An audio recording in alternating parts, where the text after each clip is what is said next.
子供が欲しいと言った私に、おばさんが産んだ子はいらないかな。そう言い放った夫。その夫は半年前から浮気をしていた。私から夫を奪った浮気相手は、なんと私の元教え子。夫と結婚できるなら、慰謝料300万なんて安いもの。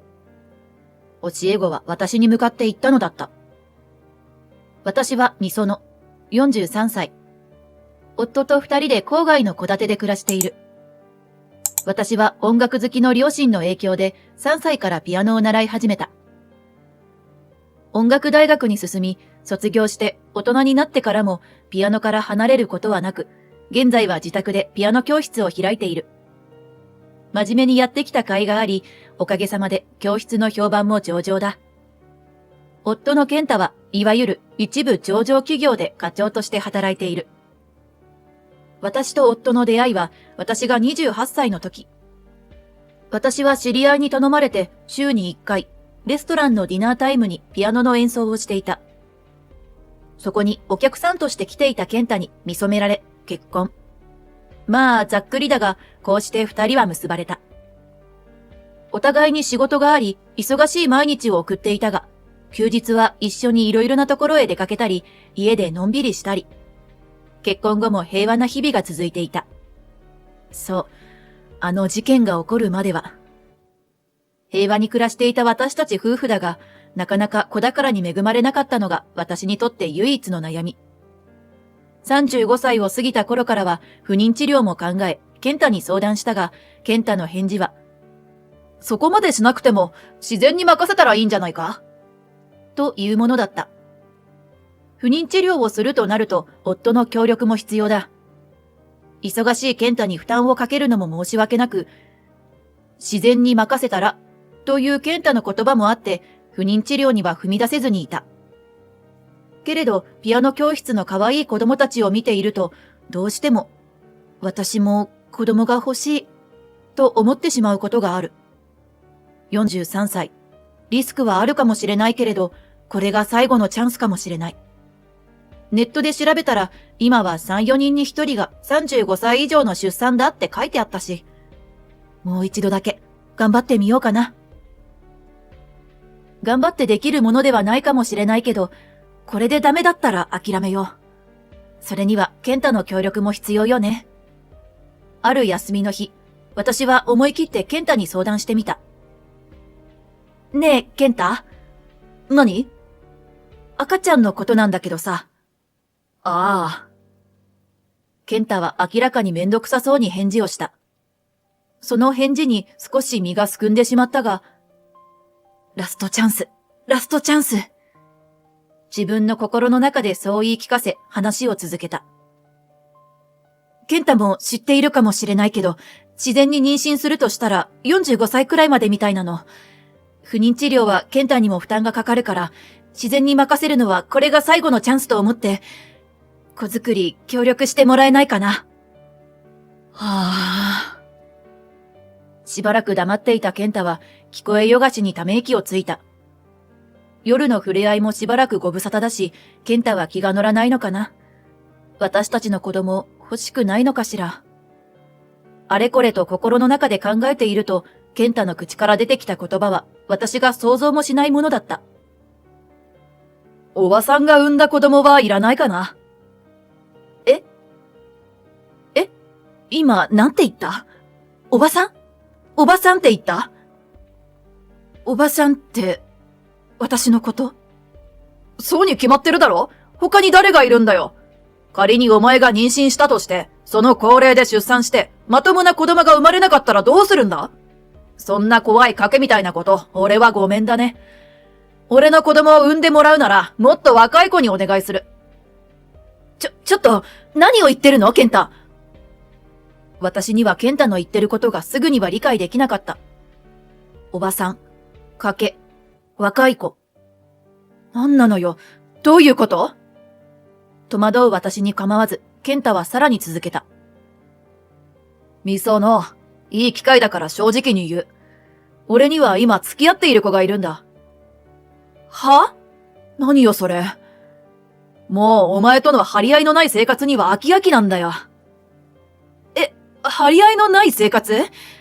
私は平和に穏やかに暮らしてきたと思っていたのに、健太はそんな風に思っていたの？予想もしなかった健太の言葉に私はもう何も言えなかった。付き合ってる子って誰なの？聞く？今日はやめておく？聞いてもはぐらかされるか相手にされないか、頭の中で考えだけがぐるぐる回る。けれど衝撃的な言葉を受け、私は聞かずにはいられなかった。健太、付き合ってる子って一体どこの誰なの？言いにくそうな健太の表情。私の知っている人？リカ。健太がポソッと言った。リカ？リカ？リカ？リカ？もしかしてあのリカ？リカって、もしかして私のピアノ教室の元生徒の？ああ、半年前からな。どうして？健太とリカが？しかも半年前から付き合っているなんて、全然気がつかなかった。私何をしていたんだろう。どん底まで打ちのめされた私に、もうそれ以上のことを聞く気力が、今日はもう残っていなかった。リカは中学生の頃から私の教室に通っていた教え子の一人だ。娘を音楽大学に入れたいというリカの母親の意向で、私の個人レッスンを受けるようになったのである。それにしても、どうして健太とリカが付き合うことに？しかも半年前って、大人になったリカと健太のどこに接点があったの？もやもやが止まらない。私は自分のピアノ仲間やリカが進んだ音楽大学の知り合いに、リカの現在をそれとなく聞いてみた。あくまでもさりげなく。知り合いたちから聞いた話をまとめると、リカは音楽大学に入ったものの、ほどなくして辞めてしまった。それまでピアノに打ち込んできた反動なのか、遊び歩くのが楽しくなってしまったらしい。それが原因で、リカとリカの両親の間には溝ができてしまったようだ。リカは家に寄りつかなくなり、仕事を転々とした挙句、つい最近まで夜の店で働いていたそうだ。想像するに、健太はそのお店でリカと知り合ったのだろう。健太からの衝撃の告白の後、私たち夫婦にも埋められない溝ができてしまった。健太は家にいても、もう私と目を合わせようともしない。私も健太とどう接していいのかわからなくなっていた。そんな風にやるせない日々が続いたある日のこと。健太が出かけたと思ったら、なんとリカを連れて戻ってきたのだ。先生、お久しぶりです。語尾を伸ばした甘ったるい口調。こんな話し方だったかしら。夜の仕事で身につけたの？私がピアノを教えている頃から少々派手で目立ちたがり屋なところがあったリカ。私が何も言えないでいるとリカは続けた。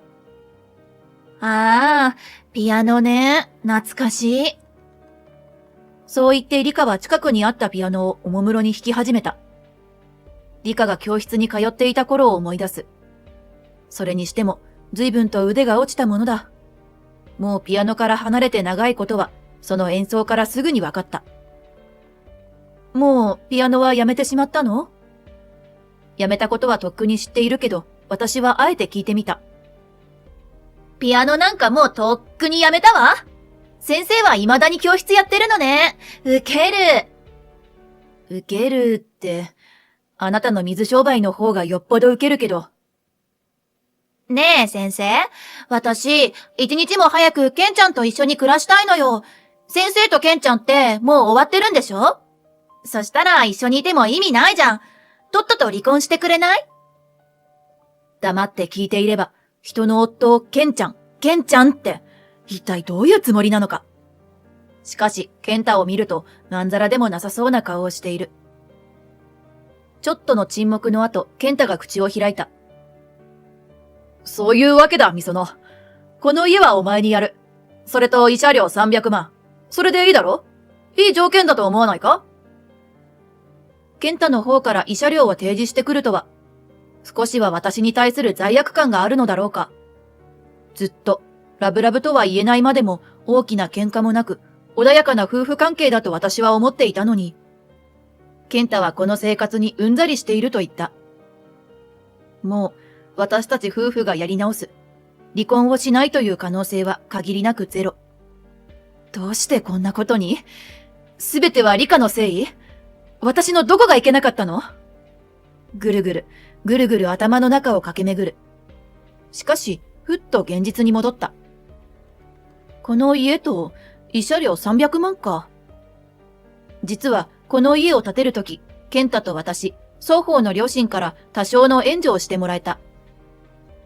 健太も安定した企業に勤めていたこともあり、家のローンの返済もあと少しで終わりそうなところまで来ている。ローンを返しながらも、夫婦二人の暮らしは、健太の給料で十分賄えた。なので、私のピアノ教室の収入は、大方貯金に回せたのだ。私一人になったとしても、ローンの返済はできるだろう。そして、何よりこの家があれば、ピアノ教室も続けていけるし、生活には困らない。そんなことを考えていると、また理科の甘ったるい声が聞こえてきた。ケンちゃんと結婚できるなら、慰謝料300万なんて安いものです。まあ私が払うわけじゃないけど。ケンちゃん課長さんだし、ケンちゃんの実家もお金あるみたいだし、先生だってお家もらえて300万なんて、いい条件じゃないですか？はあ、私はため息しか出なかった。どうでもいいけど、私のことを先生って呼ぶのはもうやめてほしい。あなたみたいな女を金輪際生徒だなんて思いたくない。とんだ黒歴史だわ。こんなやりとりが続いて、健太とももうやり直そうなんてつもりは1ミリもなくなった。私、ケンちゃんが買ってくれたマンションで早く二人で新しい暮らし始めたいから、先生、よろしくね。さすがにピアノ教室に通ってた家じゃ、さすがの私も気を使っちゃう。うるさい。その喋り方なんとかしろ。こんな女に夫を取られたのかと思うと、本当に腹立たしいが、夫もその程度の男だったってことだ。もういい。こんな夫とはさっさと縁を切ってやろう。そう決心したものの、理香が帰った夜は布団の中で一人涙が止まらなかった。それから健太が家を出て行く日までのことは正直よく覚えていない。ショックの大きな出来事があると人は記憶することを拒否するのだろうか。夫の浮気、しかも相手は元生徒。いらぬ噂が広まってピアノ教室の評判が落ちたらどうしよう。このピアノ教室だけは守りたい。しかし、そんな心配も不要だった。今通ってくれている生徒さんや生徒の保護者の方も、きっともう事情は知っている。しかし、ほとんど私たち夫婦の話に触れてくる方はいなかった。大変でしたね、と声をかけてくれる人もいたが、その後に続いた言葉が。でも、ピアノ教室を続けてくださって本当に良かったですと。私は嬉しくて涙が溢れそうになった。でも、一粒でも涙をこぼしたら、号泣してしまいそうで必死にこらえた。私にはこのピアノ教室がある。たくさんの愛すべき生徒さんがいる。まあ、理科は愛すべきから除外だけど。健太とのことで、折れかかっていた心もギリギリのところで持ちこたえた。生徒さんに真剣に向き合い、真面目に教室を続けてきて本当に良かった。そうして、健太が家を出てから1ヶ月ほど経ったある日、家に一通の封筒が届いた。請求書とか事務的なものとは違うニュアンスの封筒。なんだろう。ひっくり返して宛名を見ると、なんと理科からだった。どういうつもりなんだろう。とりあえず中を見てみると、便箋と一枚の写真が。青い海をバックに笑っている健太と理科。そう、新婚旅行の写真だった。そして便箋には、先生、私、赤ちゃんができました。ご報告まで。理科。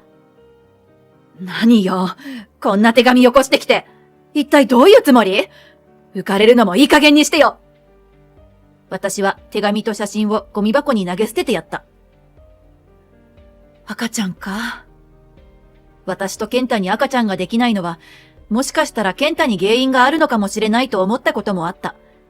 でも、理科が妊娠したってことは、原因は私だったのか。さすがにこれには凹んだが、もういい。過ぎたこと。でも、今妊娠してるってことは、二人の行為は新婚旅行より前ってことよね。なんだかいろいろ釈然としないけど、私は自分の道を淡々と歩むだけ。私にはピアノがある。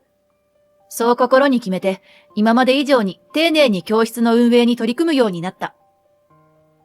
健太と別れ、一人の生活が始まって半年が過ぎる頃には、私の心も落ち着き、平穏な毎日を過ごしていた。そんなある日、午前の生徒さんのレッスンを終え、昼食の準備をしていると、リビングの電話が鳴った。はい、もしもし。あ、先生？理科だけど。電話の主は理科だった。今更何の用だろう。もう私に関わる理由なんてないはずなのに。いつもの甘ったるい喋り方ではなく、なんだか怒っているようだった。そして理科が続けた。ケンちゃんのお父さんが倒れて、半分寝たきり状態でさ、介護が必要なの。あら、それは大変ですね。私は思いっきり事務的に返事をしてやった。ケンちゃんのお母さん、一人じゃ大変だから私に手伝えって言うのよ。そうよね。あなたがお嫁さんだから。だって、私身重の体だし、ケンちゃんのお父さんもお母さんも何かって言えば、みそのさんって。なんか私、ケンちゃんのご両親から歓迎されてないみたいだし、先生が介護してよ。はぁ？一体どこまで常識がないんだろう。これ以上話を聞くのも時間の無駄だ。私はもうあなたたちとは関係ないの。そういうことはご主人と相談なさってください。もうすぐ午後のレッスンが始まるので失礼します。電話の向こうでは理科が、話が違うじゃない！こんなの聞いてない！とか何やら叫んでいたが、無視して電話を切ってやった。本当に、全く何を考えているんだか。小娘が、おばさんを甘く見るなよ。それにしても、健太は理科とのこと、ちゃんとご両親に説明していなかったのだろうか。理科は歓迎されてないって言ってたけど、まあ私には関係のないことだ。それから1週間ほどが過ぎたある日。ピンポーン。インターホンが鳴る。あれ？今日はレッスンないけど、誰だろう？モニターを覗くと映し出されたのは、なんと健太と理科だった。今度は二人して何の用？イルスを使ってやろうか。二人で来るなんてめんどくさい話であることは想像がつく。健太と別れてから念のために家の鍵は交換しておいた。無断で入られる心配はない。でも先延ばしにしたところでいいことはなさそうだ。私はしぶしぶ応答した。何のご用でしょうか。みその、ちょっと話がある。開けてくれないか。このままでお伺いします。いや、ここではちょっと。頼む、開けてくれないか。この二人を家に入れるのは絶対に嫌だ。それに密室に3人。話がこじれた時に身重とはいえ、あの理科と二人では何をされるかわからない。私は家から歩いて5分ほどのところにある喫茶店の名前を告げた。その店でだったら話を聞くと。健太は分かったと言って去っていった。2階の窓から二人が歩いていったことを見届け、しばらくしてもう一度玄関に二人がいないか確認して私も家を出た。何事も念には念をだ。私が喫茶店に着くと二人は奥の席に座って待っていた。理科のお腹はもう随分と大きい。ご用件は？まあ、みその、そんなに他人行儀にならなくても。私も忙しいので、手短にお願いします。忙しくなんかないでしょ？一人なんだから。リカ、ちょっと黙っててくれ。ふん。リカはふてくされている。みその、親父が倒れたんだ。そうみたいね。新しい奥様から伺いました。新しい奥様って、やめてくれよ、他人行儀は。だって他人でしょ？まあ、そう言わないでさ。昔のよしみ？一度は家族になった仲ってことで、親父の面倒見るのを手伝ってくれないかな。お袋もお前の方がいいみたいなんだよ。理科はこの通り身重だし、年齢的にもお前の方がうまくいくだろ？はぁ？何よ！人を散々おばさん扱いしておいて、こんな時だけ持ち上げるっていうの？冗談じゃない。おことわりします。私はわざとゆっくりな口調で言ってやった。すると、健太がとんでもないことを言い出した。だったら、300万返してくれないか？私は飲んでいた紅茶を吹き出しそうになった。健太はさらに続ける。みそのは家もあって、ピアノ教室もある。それに貯金もあるはずだ。一人で暮らしていくのに、300万、なくたって大丈夫だろ？まったく、呆れて何も言えない。そんな私の顔を見て、今まで黙っていた理香がまくし立てた。ケンちゃん、300万、実家から借金してまで先生に払ったのよ。ケンちゃんのお父さんが倒れて、お金かかるみたいだし。私が行くたびに300万があれば、お手伝いも雇えるのにって嫌味言われて。何にもできない小娘より、みそのさんの方が良かったのにって文句言われるし。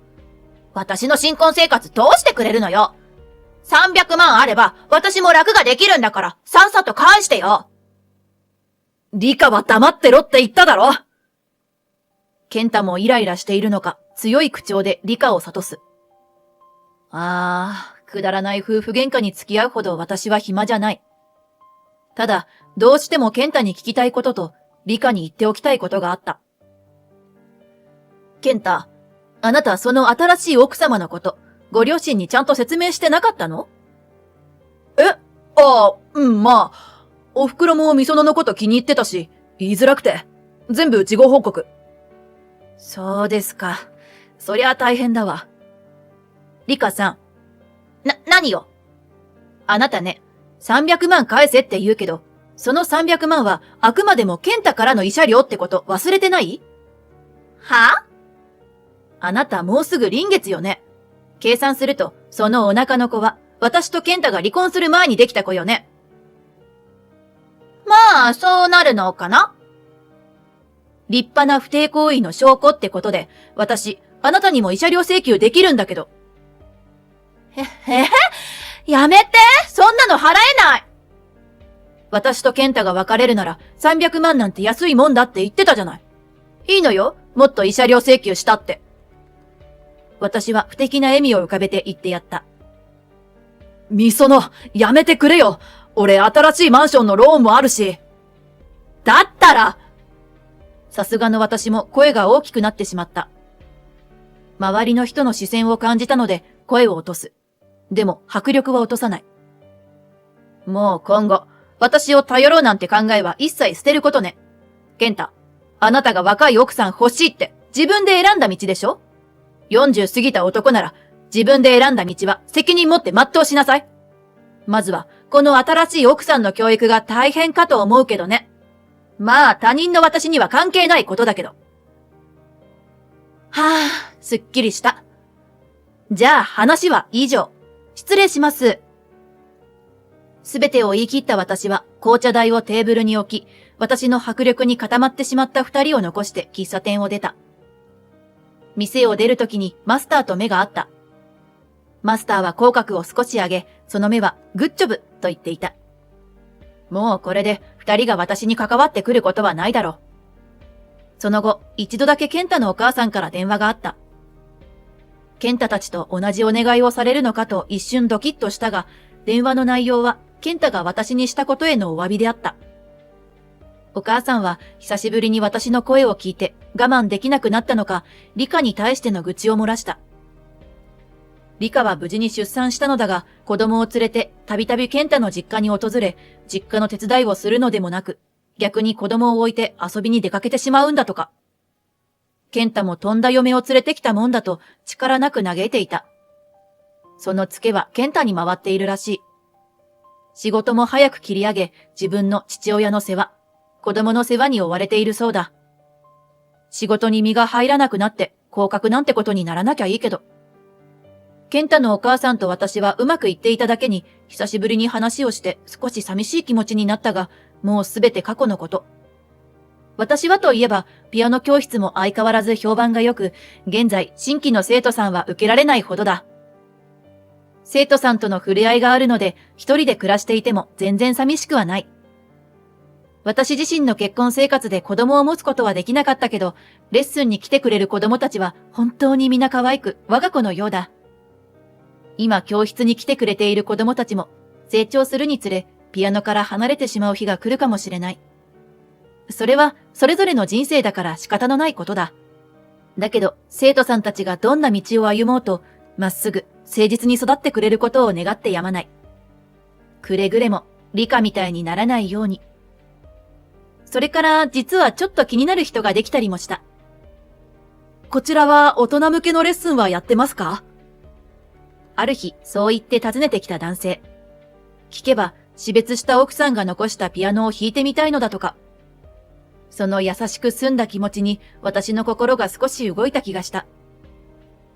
今はまだ次の恋愛なんて気持ちになれないけど、その人のことを思うと心が温かくなる。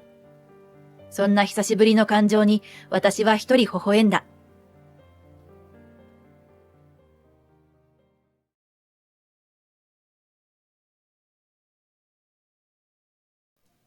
私はまなみ、31歳。夫の拓也と結婚して2年になる。私たちは仲良くやっていたと思う。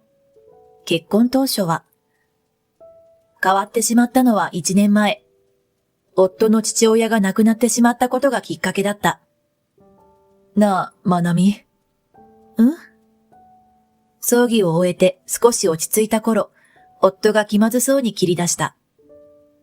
親父が亡くなっただろ？そうね。母さんが寂しそうにしててさ。よかったら母さんと同居するのはどうかなって。え？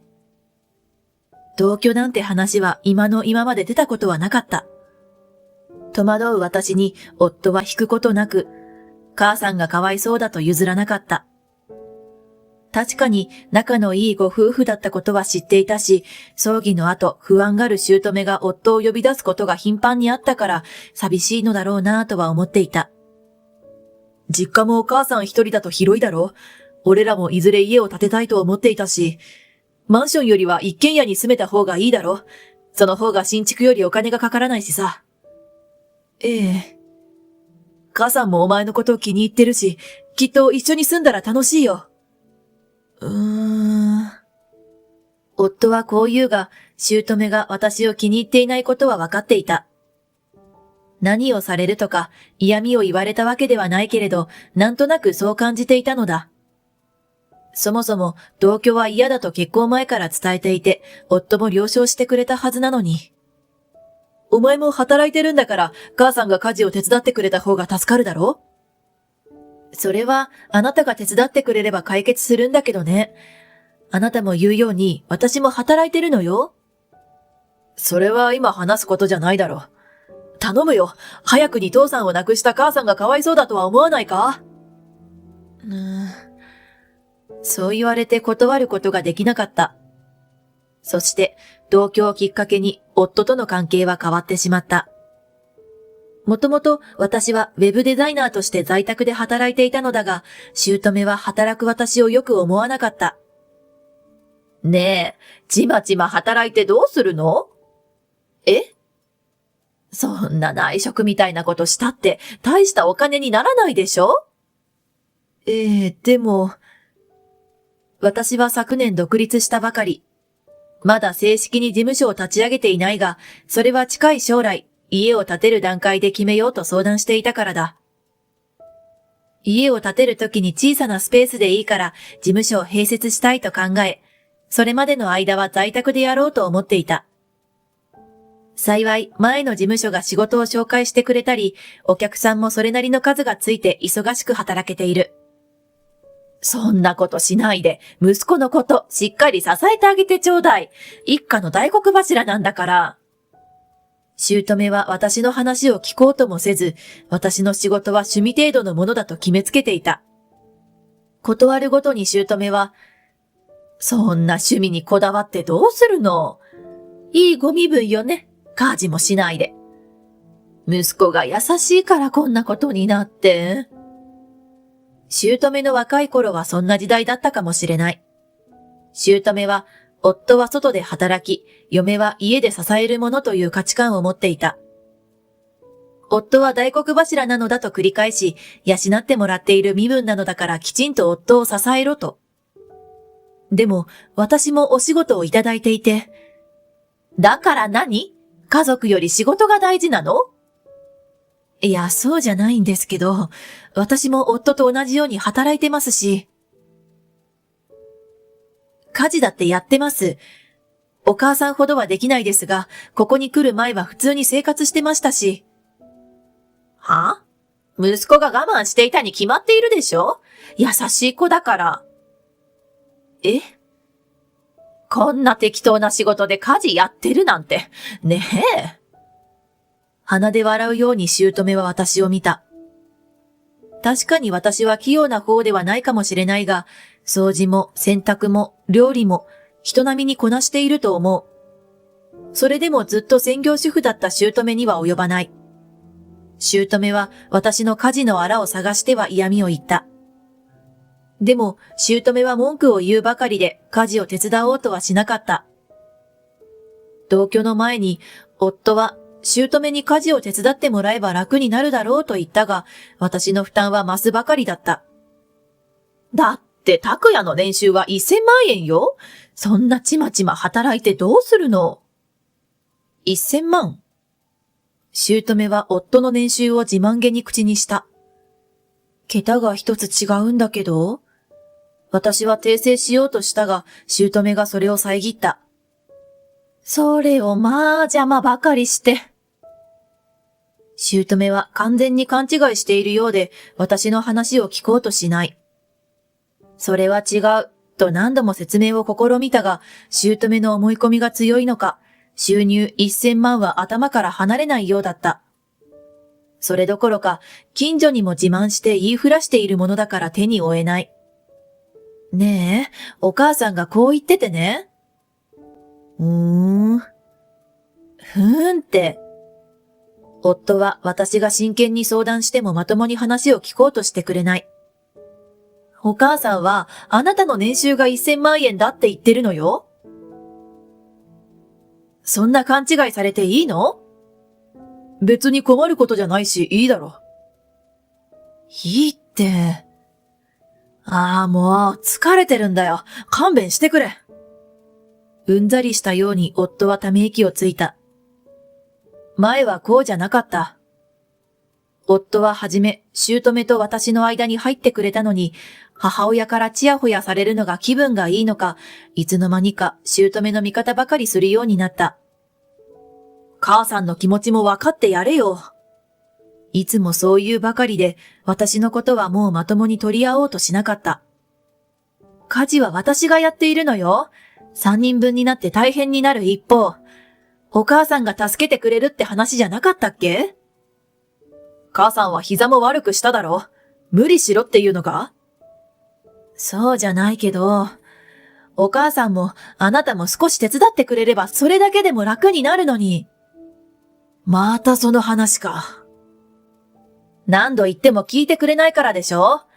私だってどんどん仕事が忙しくなるの。家事まで手が回らなくなる時もあるわ。だから。私は懸命に訴えた。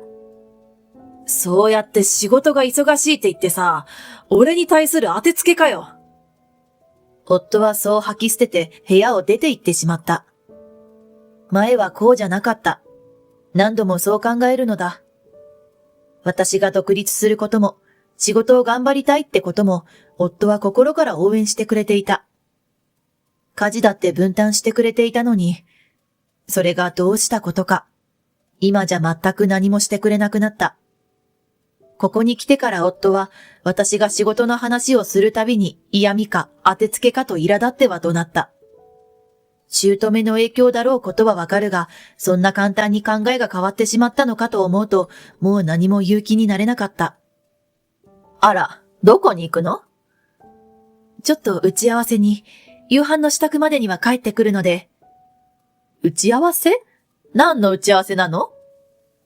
不動産屋に事務所用の貸し店舗を紹介してもらうんです。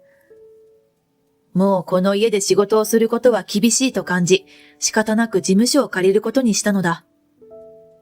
この家にはスペースもあるし、仕事自体はできるが、私にとって精神的な負担が大きい。仕事をしていると、姑は嫌な目で見て、いちいち口を出してくるし、夫が味方になってくれないことは分かった。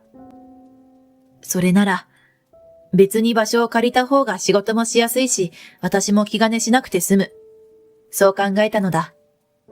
なんですって？もう家を出ようとしていたのに、姑は大きな声で慌てて私を引き止めた。どこにそんな力があったのか、強い力で私の腕を掴んだ。私は痛みに顔を歪めたがお構いなしだ。お母さん？何を勝手なことを言ってるの？息子はこのことを知ってるの？いいえ、でも、勝手にそんなことを信じられないわ。話す時間がなかっただけで黙ってたわけじゃ。これだから、勝手に大金を使おうだなんて、なんてずうずうしいの？そんなこと許しませんからね。今日はもう家から出ないでちょうだい。息子が帰ってきたら相談するから。金切り声を上げる姑に、私の声はもう届かない。話にならず、不動産屋さんとの予定を中止した。拓也、遅いじゃない。どうしたんだよ、そんなに慌てて。ちょっと聞いてちょうだいよ。私が部屋で仕事をしていると、仕事から帰ってきた夫と姑のやりとりが聞こえてきた。私が勝手にお金を使おうとしているとでも説明しているのだろうか。姑は興奮し、涙ながらに何か夫に訴えているようだった。しばらくして、ちょっといい？控えめに襖を開けて入ってきた夫。その後ろにすごい形相の姑。怒りすぎて涙が出ます、と言わんばかりだ。はぁ、と深くため息をつき、私は仕方なく作業の手を止めた。何？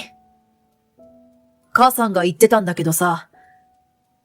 拓也の稼いだお金を無駄遣いしようだなんて許せないわ。夫の言葉に姑が涙声でかぶせてきた。って、そう言ってるんだけど。思い込みの茶番が修羅すぎる。はぁ？私は事務所の打ち合わせに行く予定だったの。それのどこが無駄遣いなの？事務所って、どこか借りるのか？ええ。ここで仕事をするのは厳しいし、お母さんにもあなたにもよく思われてないみたいだから。その方がお互いのためにいいかと思って。そう言うと、気まずそうに夫は視線を泳がせ、姑は目をつり上げた。そんな当てつけみたいなことのために大金を使うなんておかしいでしょ？しかも何の断りもなく。自分のお金で事務所を構えるつもりなんです。言うのが遅くなったのは申し訳なかったけど、それに口出しされる必要はないと思いますけど。眉間を押さえながらぶっきらぼうにそう伝えると、夫は少し驚いているようだった。今まで我慢して反論などしてこなかったからだろう。夫にも姑にも、こんな強い言い方で口答えしたことなどなかった。でも、もう我慢の限界だった。人の話を聞かないで一方的な価値観を押し付けてくる姑にも、その姑の言うことしか聞かない夫にも。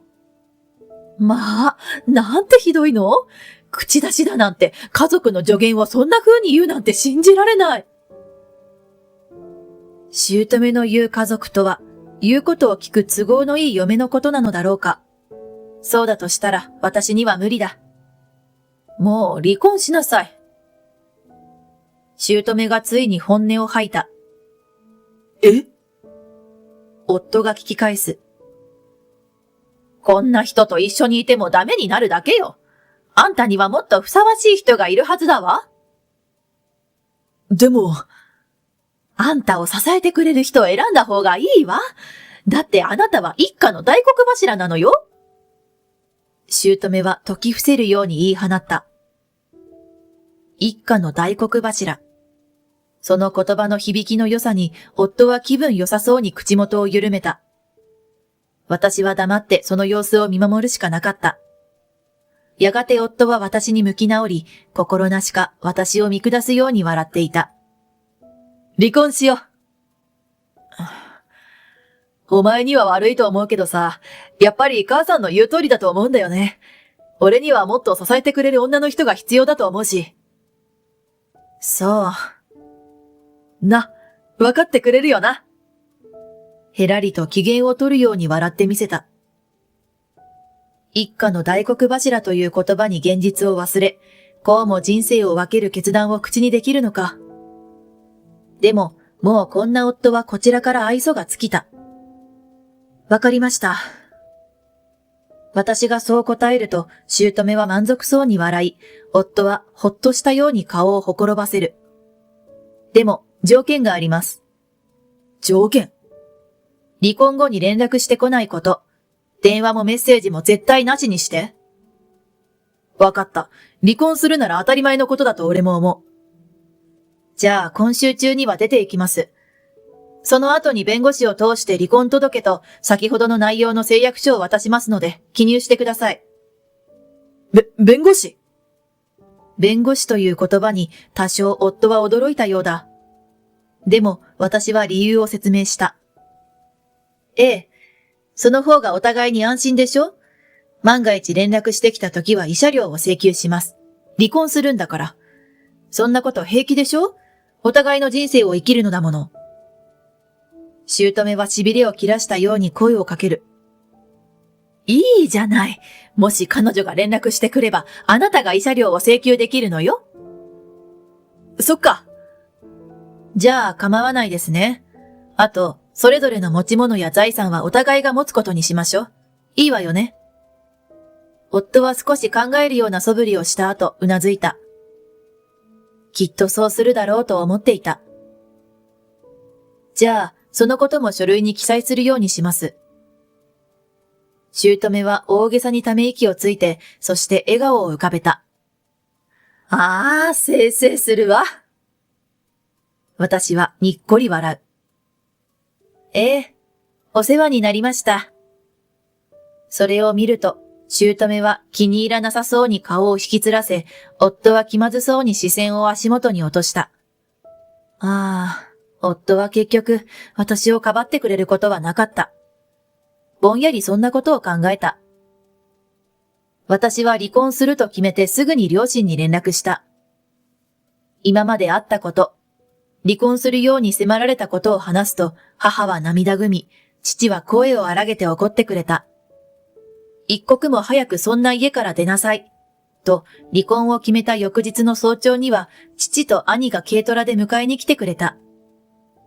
姑も夫も、まさかそんなに早く出ていくとは思っていなかったのだろう。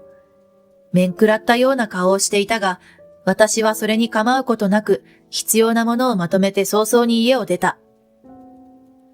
前の会社の頃からお世話になっていた弁護士の方にお願いし、誓約書や離婚届のやり取りもしてもらい、無事に離婚することができた。しばらくは実家にお世話になることになった。居住空間と事務所を兼ねた物件を借りようと考えていたのだが、両親に反対された。離婚したばかりだし、元夫や元姑が何をするかわからないから。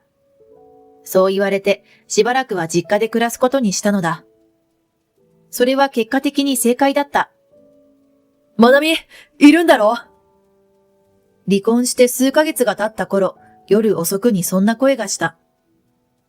どんどんと玄関の扉を叩く音がする。元夫の声だとすぐに分かったが、父が、ここにいなさい。そう私に言いつけて玄関に出た。母は私を慰めるように寄り添ってくれた。こんな時間に何の用だ？お父さん、まなみはどこですか？君とは離婚したはずだ。今更何の用だ？あの女が息子のお金を盗んだからよ。あの女を今すぐ出してちょうだい。元姑の叫び声が聞こえた。まさか二人で乗り込んでくるなんて。盗んだ？父がオウム返しに聞き返していた。ええ、そうじゃなかったら息子のお金がなくなるわけないわ。口座にお金がなくて生活ができないの。早く返しなさい。口座からお金がなくなった？生活できなくなった？そんなことだろうとは思ったが、あまりにも支離滅裂な話にめまいがしそうだった。こんなに話が通じない人が相手だと、父も埒が明かないだろうと、私は仕方なく玄関から顔を出した。まなみ！ご近所迷惑なのでお引き取りください。大声でわめく相手と対照的に、落ち着いた声で私は対応した。何を偉そうに、早くお金を返すのよ。元姑はギャーギャーわめき続ける。返すって何の話ですか？あなたが息子のお金を盗んだんでしょ？何を言っているのかわかりませんが、そんなことしてません。もともと家計は別でしたし、この人の銀行口座も何も私は知らないんです。元姑は絶句したけれど、これは事実だ。とはいえ、元姑は何も聞かされていなかったようで目を丸くしていた。でも、じゃあどうしてお金がないの？もう電気も止められたのよ。年収1000万のはずなのにおかしいじゃない。まだそんな間違いを信じ込んでいるのか。私は元夫に視線を送った。ねえ、あなたからちゃんと教えてあげたらどうかしら。姑が聞き返す。元夫は沈黙し、顔を上げようともしなかった。その様子に私はため息をつき、家の中から自分の預金通帳を持ってきて、元姑の前に立った。見てください。私が通帳のページを開いてみせると、元姑は目を見開いた。顔を真っ赤にして何か言おうとしたのを制して説明してあげた。盗んでません。ほら、この数字をよく見てください。まとまったお金が毎月定期的に入っているでしょ？離婚した後にも。もう一度私は元夫を見合った。ねえ、年収1000万は私で、あなたはその2割ほどしか稼いでいないって、あなたの口からお母さんに教えてあげたら？おい。ずっと言ってたわよね。勘違いされてるって。それをずっと訂正しなかったのはあなたよ。元夫は会社で働いているが、実は正社員ではなく契約社員という立場だ。元夫が働く会社の営業の仕事は歩合制で、基本給というものが存在しない。それこそ年収1000万を稼ぐ人もいるそうだが、元夫は営業成績が良くなく、手取りで月10万もあればいい方。年収にすれば200万ほどだ。それでも人並み以上に生活ができていたのは私の稼ぎがあったからだ。元夫や元姑の生活費もすべて出していたのは私だ。元夫は自分の給料を全部自分の懐に入れ、お小遣いにしていた。それぞれの財産はそれぞれが管理しよう、と私が提案したとき、元夫が反対しなかったのはそのためだろう。元夫は生活費やその他諸々を払っている私より、自分の方が自由になるお金は多いはずと思っていたに違いない。年収は私の5分の1なのに。私が生活費をどんなに支払おうが、夫との収入差は歴然。夫がその差を埋められるはずもなく、ろくに貯蓄もせずに使っていることも知っていた。だから、元夫はそれなりに羽振りのいい生活をしていたし、元姑が勘違いするのは仕方がなかったのかもしれない。元姑はそれを訂正する私の話を聞こうとしなかったし、その勘違いを知っていながら放っておいたのは元夫だ。なあ、助けてくれよ。金ならあるんだろ？元夫は体裁もなくすがりついてきた。何を言ってるの？俺たち夫婦だろ？助けてくれよ。そうよ。こんなにお金があるんだもの、いいでしょ？今なら仕事をしてもいいわ。息子ともう一度結婚しなさい。元姑も大声を張り上げている。あまりにも自分勝手な言い分に呆れて何も言えなかった。どうして私が？もう一度この二人の面倒を見る。そんな義理なんて私には全くない。息子を愛しているでしょ？もう一度結婚させてあげてもいいって言ってるのよ。どこまでも上から目線だ。そんな二人に、ふざけるな。大声を上げたのは父だった。これ以上娘に近づくな。そんな勝手な言い分が許されると思うな。姑はひるんだものの、それに負けじと叫び返す。私は娘さんに聞いてるんです。私はそんな姑に聞いた。お母さん、いいですか？ええ。目をくわっと見開いて、姑が返事をしてくる。じゃあ、息子さんには慰謝料を請求しますね。私はここぞとばかり切り札を出した。姑がポカンと口を開ける。え？通帳と一緒に取ってきた書類を二人の前に出した。ほら、約束したでしょ？連絡してきたら慰謝料を請求するって。そんな。私があなたたちを助ける？再婚する？笑わせないで。逆上した元夫が私に手を伸ばそうとした。お前。その元夫を父が慌てて止めようとしたとき、遠くから警察のサイレンが聞こえてきた。きっと尋常じゃない様子を察してご近所さんが呼んだのだろう。ほっとして体から力が抜け、父が支えてくれた。結局、元夫と元姑は警察に連行された。厳重注意だけで済んだだろうに、逆上した元夫は静止する警官を殴ってしまったのだ。すぐ釈放されたようだが、私は弁護士を通して慰謝料を請求した。払えないことは分かっていたが、近づくとこうなるという見せしめにはなっただろう。ことが落ち着いてしばらくして、私は事務所を借り、一人暮らしを始めた。仕事は順調で、元夫たちといた頃よりもずっと忙しい。いろんな人に支えられて充実した毎日だ。私生活の方でも仕事の関わりで出会った男性とお付き合いしている。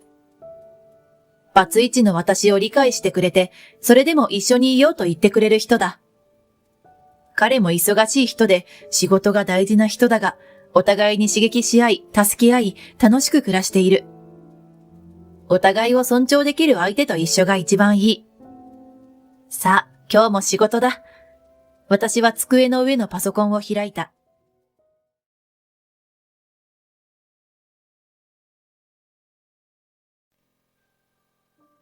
Even in feng shui, they say that throwing away the old will bring in the new. The elderly are the ones who should be thrown away because they are old. When I go there, I can't even go shopping with my elderly friends. I would rather cut them off than support them. My king of human bags has snapped. I am Mitsuko. I am currently 60 years old. My husband is destructive and I have 2 sons. My second son Yuta, 32, has married and left home, but my eldest son, 35, is getting married this time. It was at the end of December that my eldest son told me about it.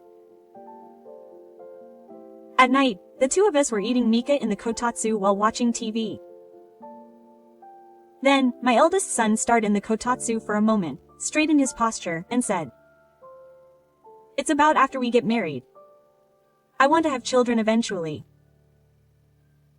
With that in mind, my wife Mana quit her job because she wanted to focus on raising her children. I felt like I could quit my job after giving birth to my daughter. However, nowadays, there is a lot of information on the internet about how to naturally conceive by living a life that is conducive to conception, even without fertility treatment, and Mana, who will become my wife, says that she wants to live in accordance with that.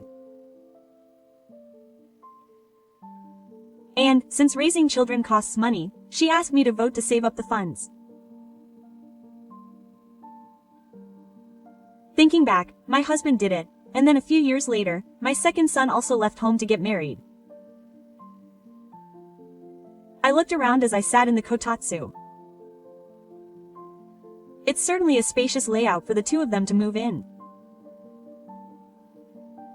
Well, if the bride is okay with that, that's fine. I understood. I had experienced the expense of having a child with my second son, and I was also looking forward to seeing my grandchildren. My second son rented an apartment and had his first child. Because I'm raising my grandchildren there, I can't take care of them close by. I look at the foo of this house, which is full of Japanese-style rooms. It would be so cute if the foo suddenly opened and a child came out. I narrowed my eyes as I imagined it. And that's why the two of them moved in after getting married.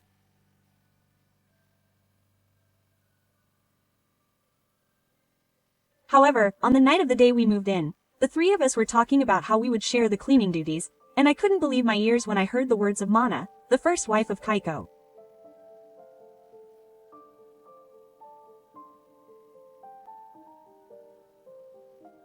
I think your mother is currently paying the living expenses and heating bills here, so it's only natural that you should continue to pay them in full, but can you give us any extra pocket money?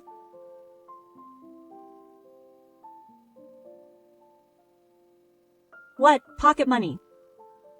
I just said pocket money. She's giving us living expenses and then pocket money. My son asked, wait a minute. If we're living here, doesn't that mean my mother is already paying the heating bills, so how much should we put in? That's not true. Because we're living together to save for the baby. I told you we were living together to save money. I told you to tell me that too. My son was a bit taken aback by his wife's ramblings. Yeah. So I told her, but she didn't ask me about pocket money. That's almost like being a parasite on my parents' house. What's wrong with parasites? In the past, parasites were common in the eldest son's house. I was surprised. I often hear stories about how people don't like living with their mothers, but I'll leave it to them. I've never heard of someone giving them an allowance. My wife's monthly allowance of 80,000 yen was pushed aside because it was a new form. But at the time, I thought that if the 80,000 yen was greedy, it would be saved up if my grandchild was in kindergarten. And so our turbulent cohabitation life began. My wife's idea of a life of pregnancy seems to be a relaxed and stress-free life. All day, she spends her time playing games and social media with her smartphone plugged into the power cable. Or she talks to friends online. It seems that she can't do housework because of this relaxed and stress-free life of pregnancy, so I prepare the meals. I do all the cleaning and choosing. When it comes to pregnancy, which is not related to smartphones, the rest is about acting like she's going to have a child. In a sense, this was more of a problem than not doing housework. A square-shaped mirror with a gold frame was installed in the entrance. Then, a crystal dragon ornament was placed in the entrance, and the table that was about to be discovered was also placed there. It seems that it was bought with 80,000 yen for a child. I felt a bit uneasy. It felt like everything, money, time, logic, everything was sealed away for my wife's pregnancy. Meanwhile, on a snowy day, I had a small storefront accident where I slipped and fell on the road while buying food. I only twisted my neck and it wasn't a serious injury, but my son was worried. Mom is shopping alone on a snowy day. Mana is not pregnant yet and can drive a car. I said I'd let Mana do the shopping, and the shopping became my wife's job. Don't get in the way of my pregnancy. My wife glared at me as we passed each other. Of course, my son couldn't hear. When my wife was in charge of the shopping, she became even more critical of me. When we met during the day, she would hit me with a handstand and repeatedly say that I had just interrupted her pregnancy. And then she practically stays home and calls her friends, complaining loudly enough for them to hear. She doesn't act weak just because she's old, and doesn't train her body, so she falls over in irrelevant places. That bastard works on a computer from morning to night. And then she has weak legs and hips, and it's her own fault. That's what I learned from my house. I bet old people's computers are just for making calendars in Word. They're just making self-satisfied crafts using silver, like making a calendar by stuffing pictures of dogs and cats that no one uses. I have one that old lady seems to have made hanging up in my house, but when she gets home, she says that it's outdated and annoying that she's making self-satisfied crafts that seem to be taking advantage of the times when they can be used. I wish there was a law that says that old people are not allowed to use computers and have to shovel snow in the yard. My room is only separated by a wall, so that's a stretch. No, that loud voice must have echoed outside the house. Her yelling often made my house creak. And what's more, to begin with, old people smell. I thought that curry smells like old things. In feng shui, they say that throwing away old things will bring in new things, but the elderly are the ones who should be thrown away because they are old. If my elderly friend comes here, he can't even go shopping. He smells so bad. The cycle will gradually get stronger and he will have to be cared for. I would rather cut him off than support him. I was at my limit. I stood up from my computer desk.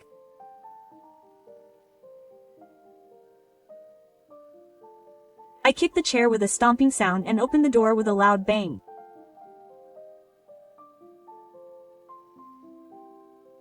My wife looked up at me with her smartphone on her ear at the thunderous sound. She was really sulky, glaring at me when she was hit directly, even though she was talking loudly so that everyone could hear her. I stood in front of my wife who was sitting, snatched her smartphone from her in a moment of sympathy, and quickly pressed the end call button. Huh. My wife cried out for help at my sudden action. What are you doing taking someone's smartphone without permission? My wife screamed and said I'm senile. She threatened me, wrapping it around my gums and exposing it like a monkey holding its nose and cutting it. But I no longer had to bend to it. When a person is prepared, they become honest and can let go of what they can. That's enough. Who's the one who's being restricted? If you're going to support them, you're a stranger. Isn't that better? Then I'm a stranger from today. I just closed the door with a bang. A few hours later, I packed my things and left the house. Hey, Mom, what's going on? My eldest son, who had returned home, had heard the message and called me in a panic. I've told him that I've been through a lot so far and that I've given up and sent him my clothes. I told him that I could pay for it. He said that he didn't want even a monk to be his wife's song anymore.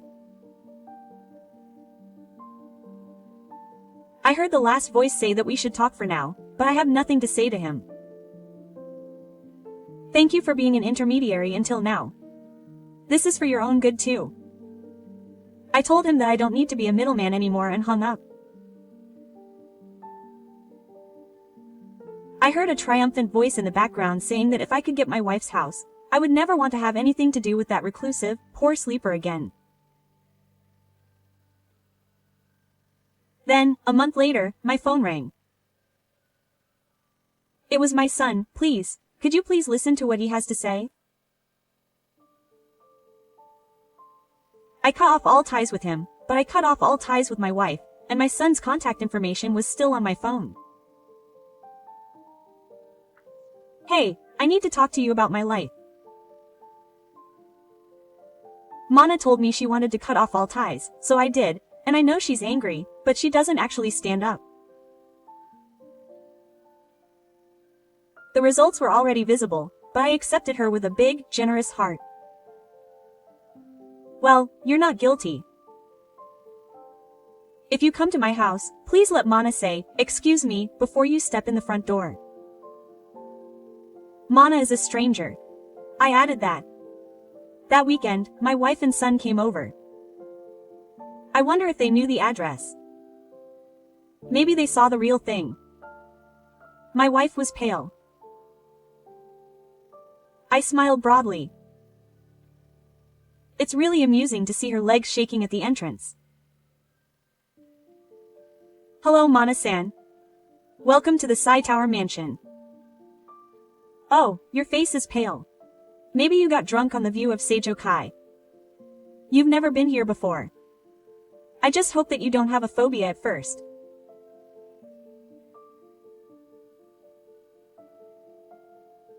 You were really nice to see the wife who looked down on me so much, who I called a burden and couldn't do anything, get humiliated and turn blue with vein after being shown the economic disparity. What do you say when you go into someone else's house? Now tell me. The wife, still pale, clenched her jaw and squeezed out the words. Excuse me.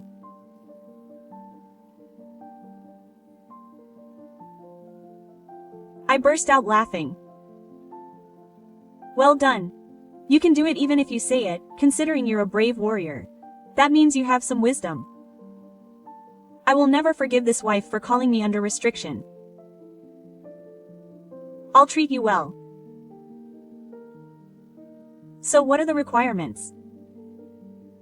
I offered them tea and had them sit down for now. It's embarrassing, though. My son said. I can't make ends meet.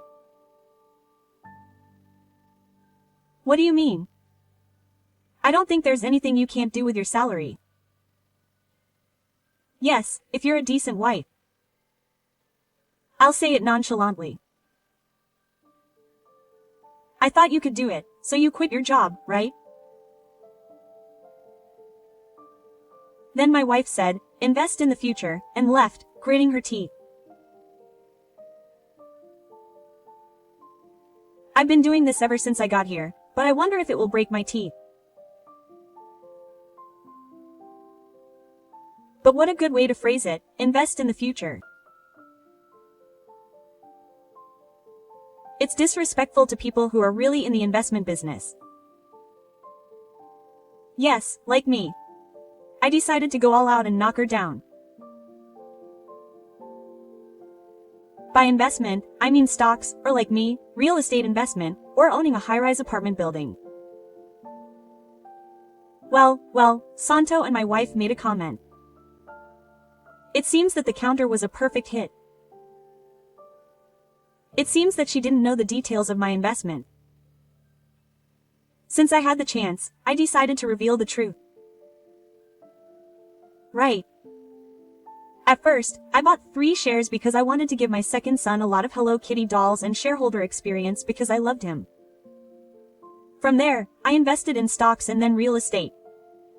Then, I increased my holdings and bought a third-class apartment. I just decided to live in the best class of one of them. That's where you are now. This room, though. My wife opened her mouth wide. I can't believe it's not just this room. I thought it was impossible for it to be just this room. I'm right. You can't even afford this room. Far units must be on the clouds. What do you think about the fact that the parasites actually had it? I stared at my wife's face so hard that I could see a hole in it. There was foam at the corner of her mouth, and I thought that humans really foam when they're surprised. I'm sorry. I'm a shut-in, poor, gloomy old lady, and every morning I read the Nikkei electronic magazine and look at Shikakata online to check for any business disclosures I missed yesterday and check other investors' Twitter by 9 o'clock. I guess I look like a recluse, poor sleeper because I was doing it on the computer. Haven't you ever seen your mother's screen? My son has been together for so long and never once. And I'm sorry, Mom. I thought you knew because we lived together all the time and I saw that. My hands were tired on the floor. My wife didn't see anything. Because she left all the housework to me and played with her smartphone all day because she was trying to get pregnant. She said housework is stressful. She can't see anything other than the smartphone screen. Housework is stressful. My son was stunned and asked my wife, if that's the case, you should have worked instead of becoming a full-time housewife. My wife became a mess because working was more stressful. Well, in other words, other than being lazy because of stress was trying to get pregnant. You should apologize to everyone in the country who is trying to get pregnant. I shut my wife up with reason from this high-rise apartment meeting. So, my story is fine, but what does it mean to invest in the future? Can you please explain it to me in detail as a real investor? I already know the details, but I'll ask. Then my son answered for me. I asked Mana because the balance in my bank book was decreasing rapidly. Then I saw my wife's wallet from the window, and she was replacing the old one by calling Jackie. It was a brown wallet. It had a white snake keychain attached to it. The washing machine, dishwasher, bathroom renovation, etc. are getting more and more expensive. Hey, no matter how you look at it, I've spent too much. That's just too much money. That's not investment. It's a completely different meaning. My wife squeezed out her voice. In order to improve the flow of money, it is necessary to constantly keep the money and water around you new. She read the wind. I couldn't stop laughing. It's not just money flowing out. What's the point of making the banking course more open? It's too reckless, or rather, it's too much acting on the future without any basis. I laughed so hard that my stomach hurts. I decided to teach him various things while groaning. I have 50,000 things I want to say, but I think I'll go in order. First of all, it's not a bad thing to rely on feng shui, but what do you think is more important than throwing things away and buying new things? It's like you said, the idea of fus is to improve the flow of energy by arranging things. So I told him straight out. I don't do housework. People who leave cleaning to others don't have good luck in the first place. My wife was silent. It seemed like my son had a point. Oh, now that you mention it, my mother bought new things after she left and didn't clean up, so it's messy. My son said. So it's weird to talk about feng shui. How can you read the wind when you don't even understand feng shui well? You skip cleaning, you just lie around and make it a mess?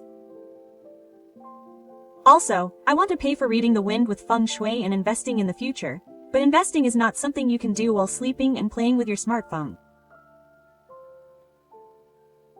So I talked about my situation at length, but I wonder what it will be like in the end.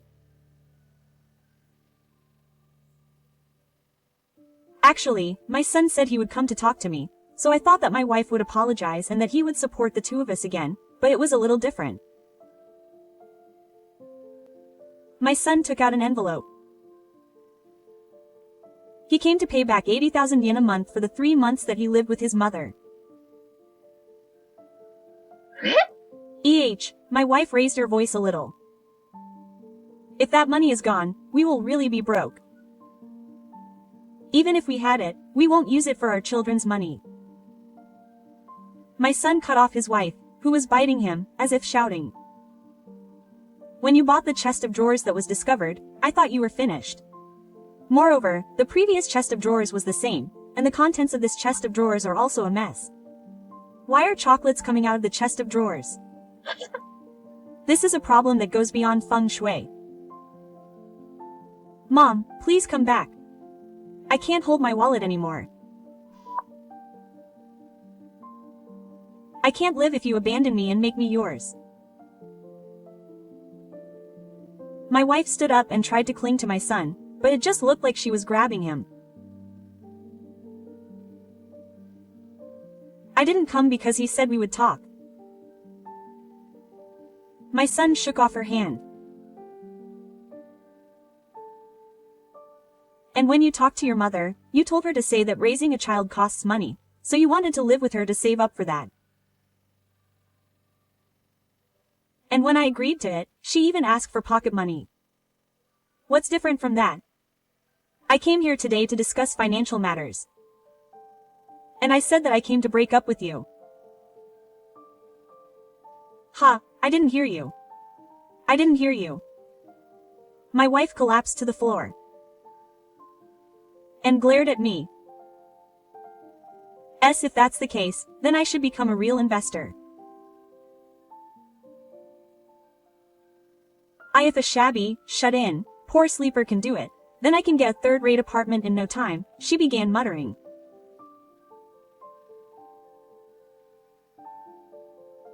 I pulled her up by her sagging shoulders and pushed her toward the entrance, saying, "Don't underestimate investment. And don't stop me." I told her to apologize to the investors and all the couples who are trying to get pregnant in hell, and threw her out into the sky. I told her as I closed the door. That calendar you were making fun of. Huh? It was made by the man who was your husband. Oh, I heard Hatsuhi from inside the room asking what was wrong with my calendar, but I let her hear it and then closed the door and locked it. In the end, my son got divorced. Since I was the owner of that house, naturally my wife was kicked out at the same time as Lean. It seems that the ex-wife has not been able to find work, despite her acting career. I happened to be at the shrine when I went to give thanks for purchasing my fourth pitch, and saw her muttering something in a sutra, but I just walked past. Before reading the Nikkei online edition, I checked the power of the air circulation fan. It is running properly 24 hours a day. Ventilation is important. I also believe in feng shui to some extent. Of course, I am also perfect at organizing things. Even so, feng shui is about shifting your energy, so only bad trees will come to those who speak ill of others. I talk to myself. Today I am going to my son's house to play. Apparently, he has finally gotten used to being the foster parent of the cat that was in the photo of the calendar my son made. It has been 2 months since I have been approaching the original cat cafe. Although he was dismissed as a single-minded person or a man, it seems that his appeal to passion has made him stand out. When he brought this Rikusaku calendar, he was overcome by his enthusiasm. My son had tears in his eyes. He was emphatic, saying that the way it popped out of the window was unbearably cute. So the calendar that my wife had so criticized was now being praised by Mr. for its passion. Please give me a piece of that calendar too. I'll go and pick it up today. And while I'm there, I'll go and see the cat that my son proposed to so many times. I opened the door to the apartment with excitement.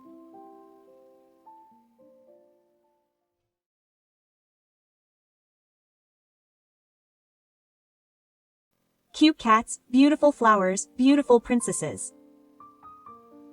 Mana-chan and I filled up our blank notebooks with all sorts of pictures. I'm a loser and a cursed ugly girl. It's no wonder we've been left behind by our mothers. I hope that she, who says this expressionlessly, will one day love herself. I continued to draw pictures next to her, as hard as I could.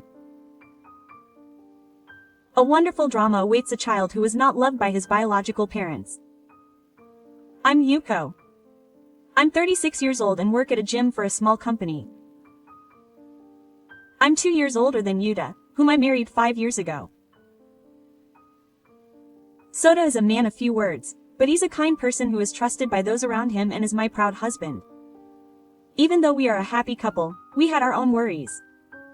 They were my sister and her husband. Listen. When I was free, he passed the audition for a children's model again. When I went back to my parents' house for the holidays, my sister's family had already arrived. Suddenly bragging about their son. It's the usual. It's hard being busy again. The kindergarten teacher said that Soda is a good boy and should take the entrance exam. Well, it can't be helped. Sora is handsome, smart, and athletic, a picture-perfect prince, his father replies. So is very proud.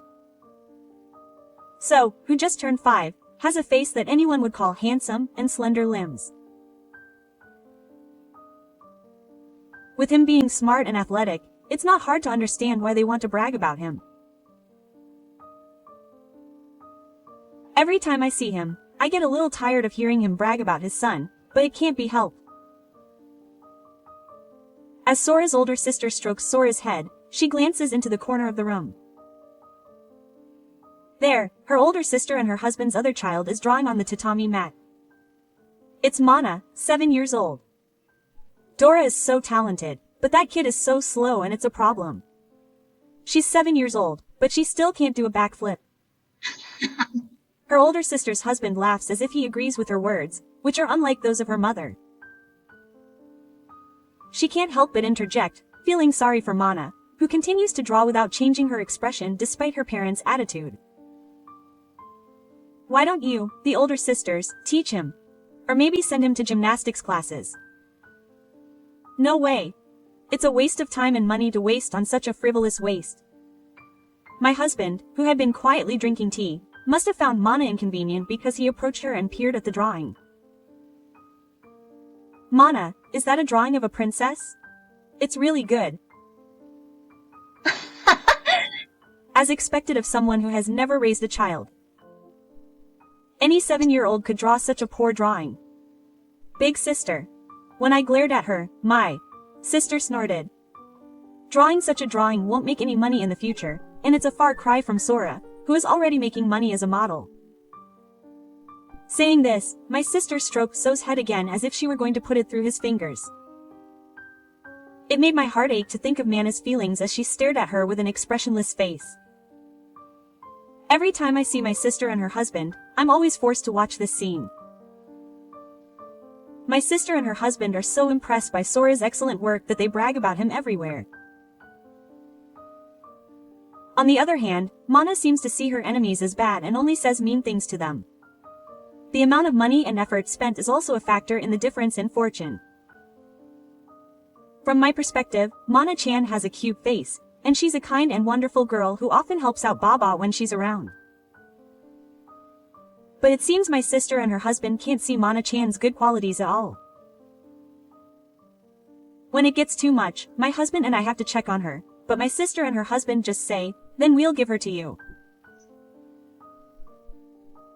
My sister laughs and says, "You must be having trouble having children," and then she says the exact words that hurt me the most. That's right. My wife and I don't have any children. We've been undergoing infertility treatment ever since we got married because we wanted a child. But no matter how advanced the treatment, I couldn't conceive a baby.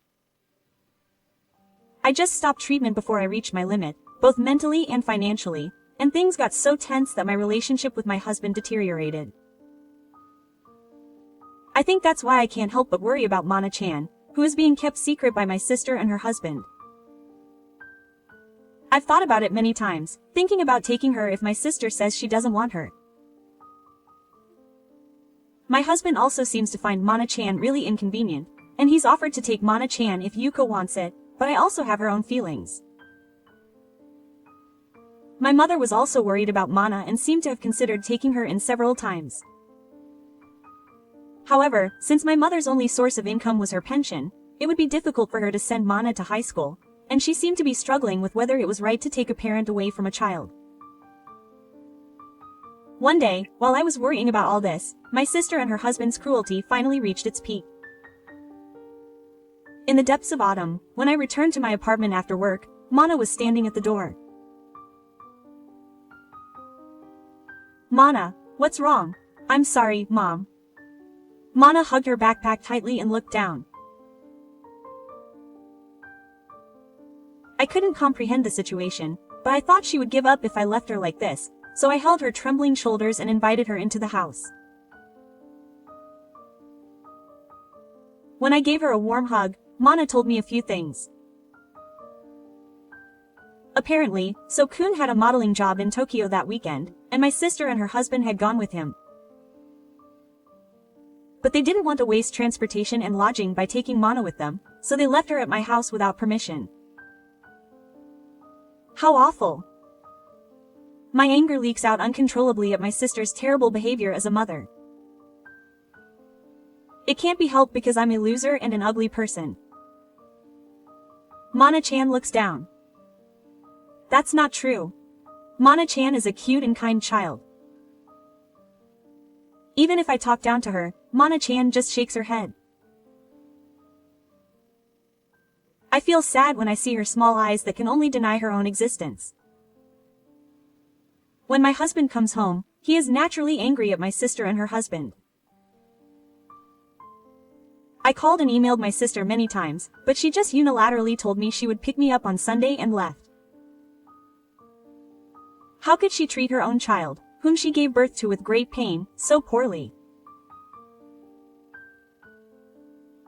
Mana-chan had been waiting for me to come home in front of our house since the evening, and even though she was small and cold and scared, she didn't cry and just waited patiently. Mana-chan, let's play with Uncle Mana. Let's play a lot. My husband squeezes Mana-chan tightly with his trembling hands and smiles at her. I also decide to do everything I can to make Mana-chan happy.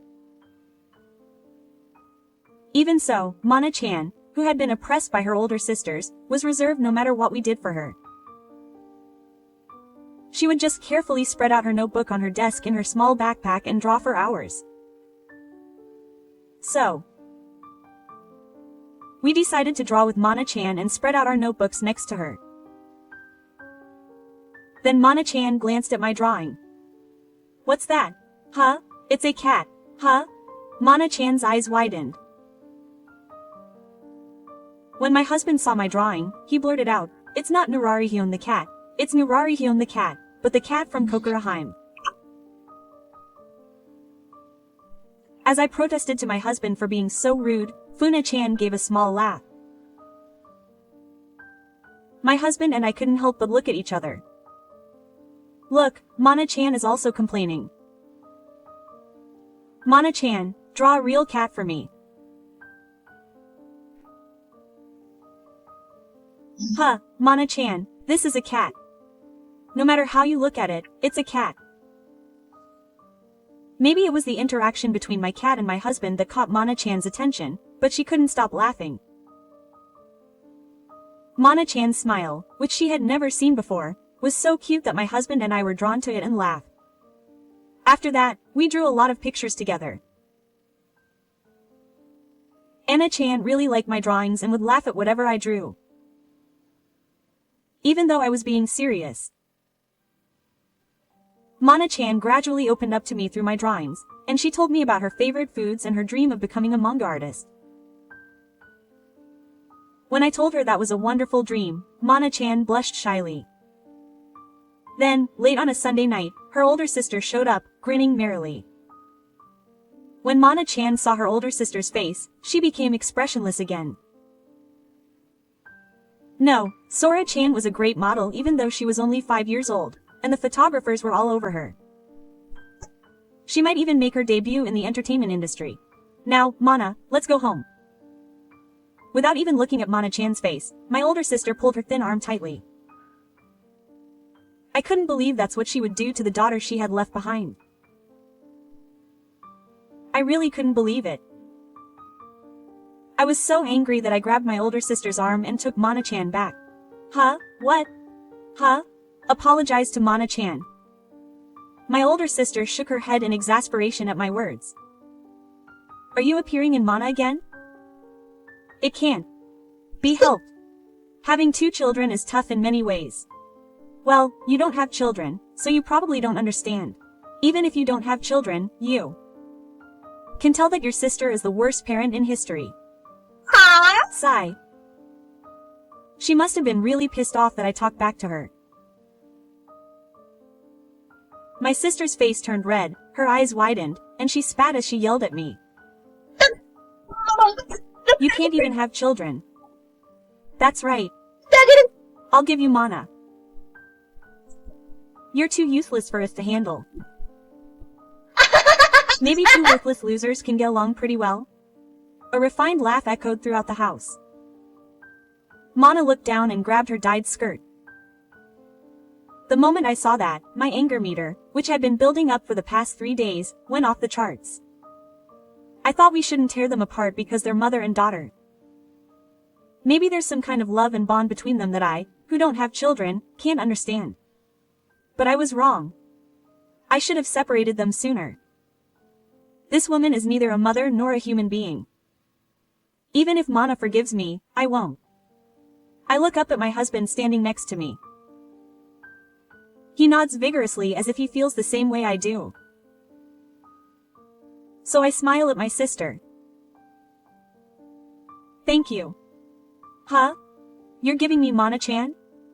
I'll accept it gratefully. My mouth opens wide. Of course, Mana-chan looks up at me with wide eyes. I'll come get Mana-chan's personal belongings tomorrow, so please let your brother and Sora-kun know. Huh? Oh, wait. I throw my sister out the front door as she's being swept away and slam the key shut. I sit down at Mana-chan's eye level and speak to her gently. Mana-chan, if it's okay with you, you won't live with the aunties. Auntie. I love Mana-chan so much that I want to draw pictures with Mana-chan every day. Mana-chan hugs her backpack containing her precious notebook tightly. Is it okay for me to draw pictures every day? I won't be mad. Let's draw lots together. I gently stroke Mana-chan's small head. Mana-chan lowers her eyes and thinks for a while, then nods slightly. Then my husband and I actually adopted Mana. They never thought we would really want Mana.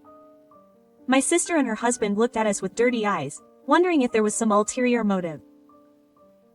But when they found out we were serious, they quickly gave Mana up as if they were saying, "Lucky me." They really didn't want anyone other than Sora.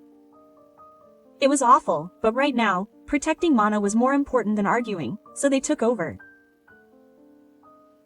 And my husband and I talked to her about what we should have scolded her for, and we were able to raise her as her parents.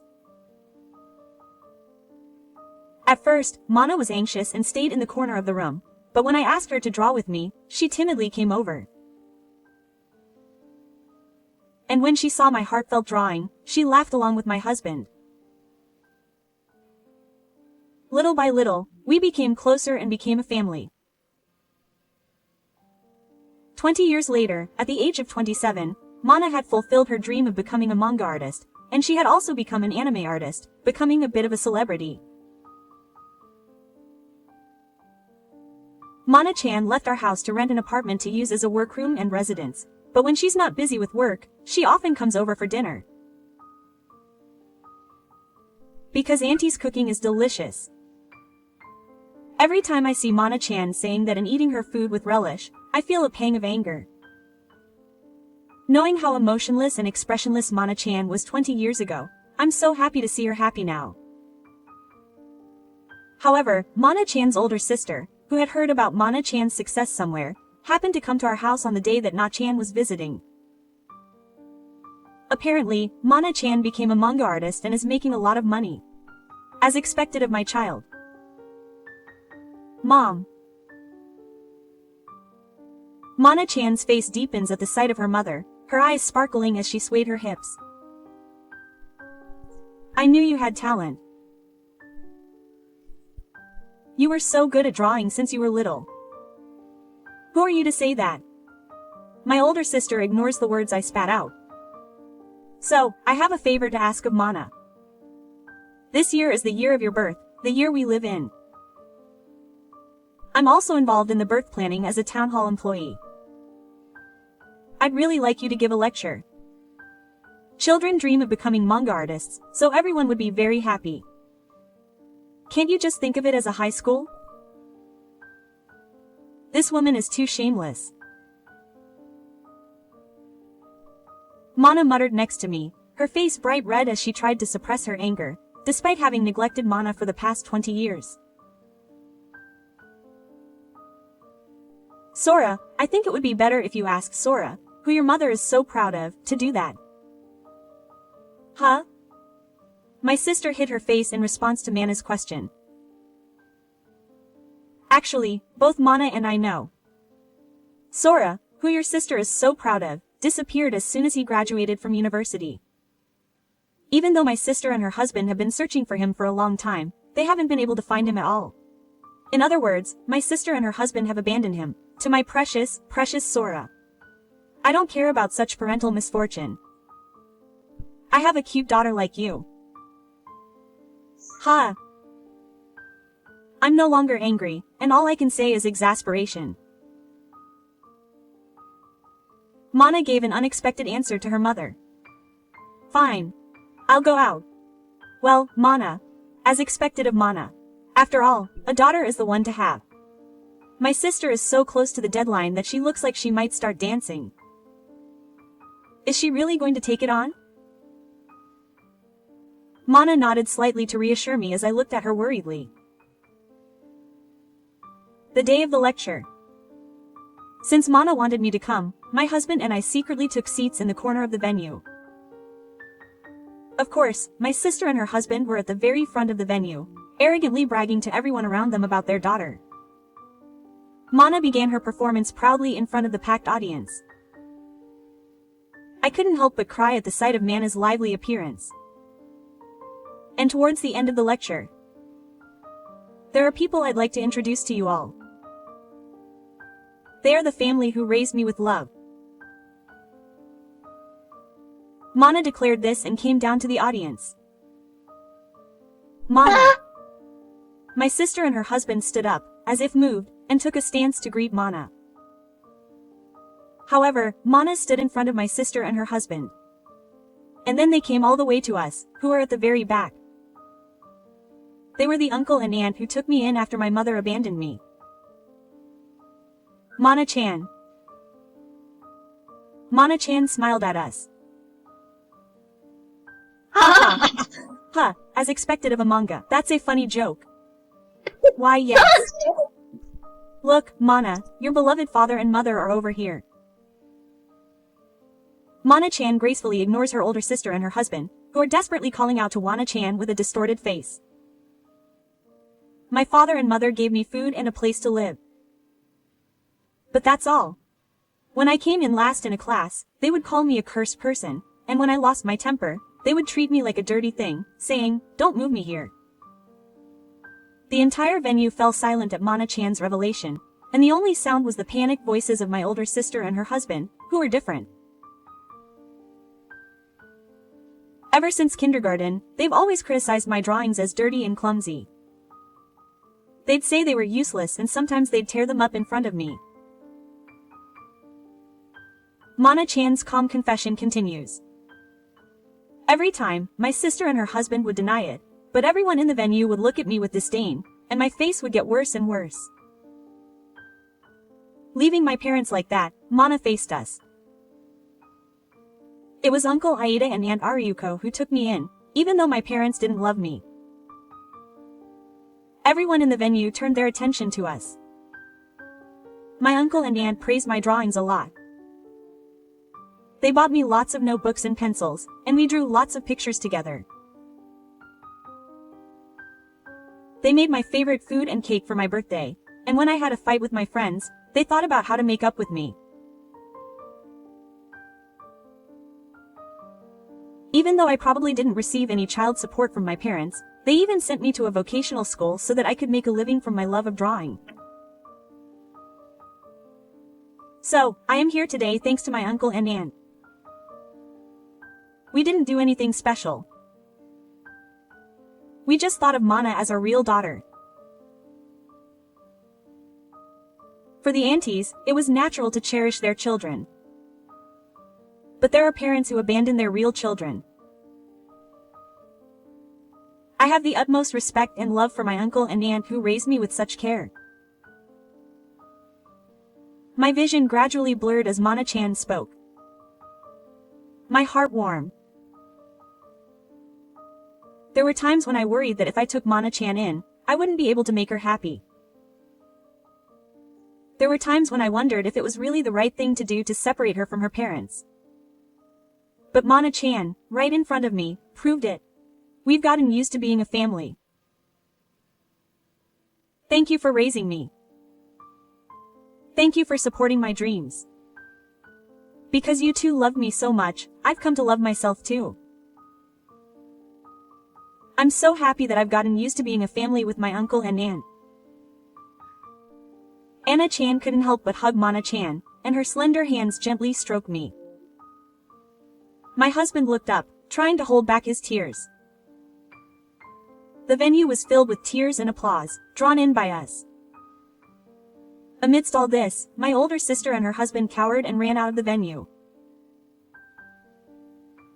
Naturally, after that, my older sister and her husband's reputation plummeted. It was a small town, so rumors spread quickly, and apparently my older sister, scared of being seen by others, quit her job and stayed home all day. When So-kun was a child, my older sister's husband volunteered to be the PTA president, showing his nurturing side. It seems that he was also spreading his educational policies on his blog in a haughty manner, as if he were an educational critic. However, his son, whom he had boasted about so much, is missing, and his daughter, who has established herself as a manga artist, exposes his evil deeds, which is then spread online by fans who attended his daughter's lectures. The blog went viral, and it seems that the company and the community are in trouble. However, because his sister quit her job first, her husband is unable to quit. It seems that his sister, exhausted from stress, stays at home without working or doing housework, and his acquaintances and neighbors call the police several times, insulting him every day until the middle of the night. Well, it seems that the neighbors realized that the house was dangerous when their daughter disappeared from the house, but So-kun, who is missing, travels the world as a backpacker. So-kun, who received all the love and expectations from his sister and her husband, also had a cramped childhood, with them interfering in everything, including his future career and friendships. Naturally, as soon as he got a girlfriend, he would get in the way, and just when he was fed up with it, he met an older backpacking woman and followed her overseas with just a backpack. The reason I know so much is because So-kun had been coming to visit us occasionally since he was in high school and had been interacting with his older sister, Mana-chan.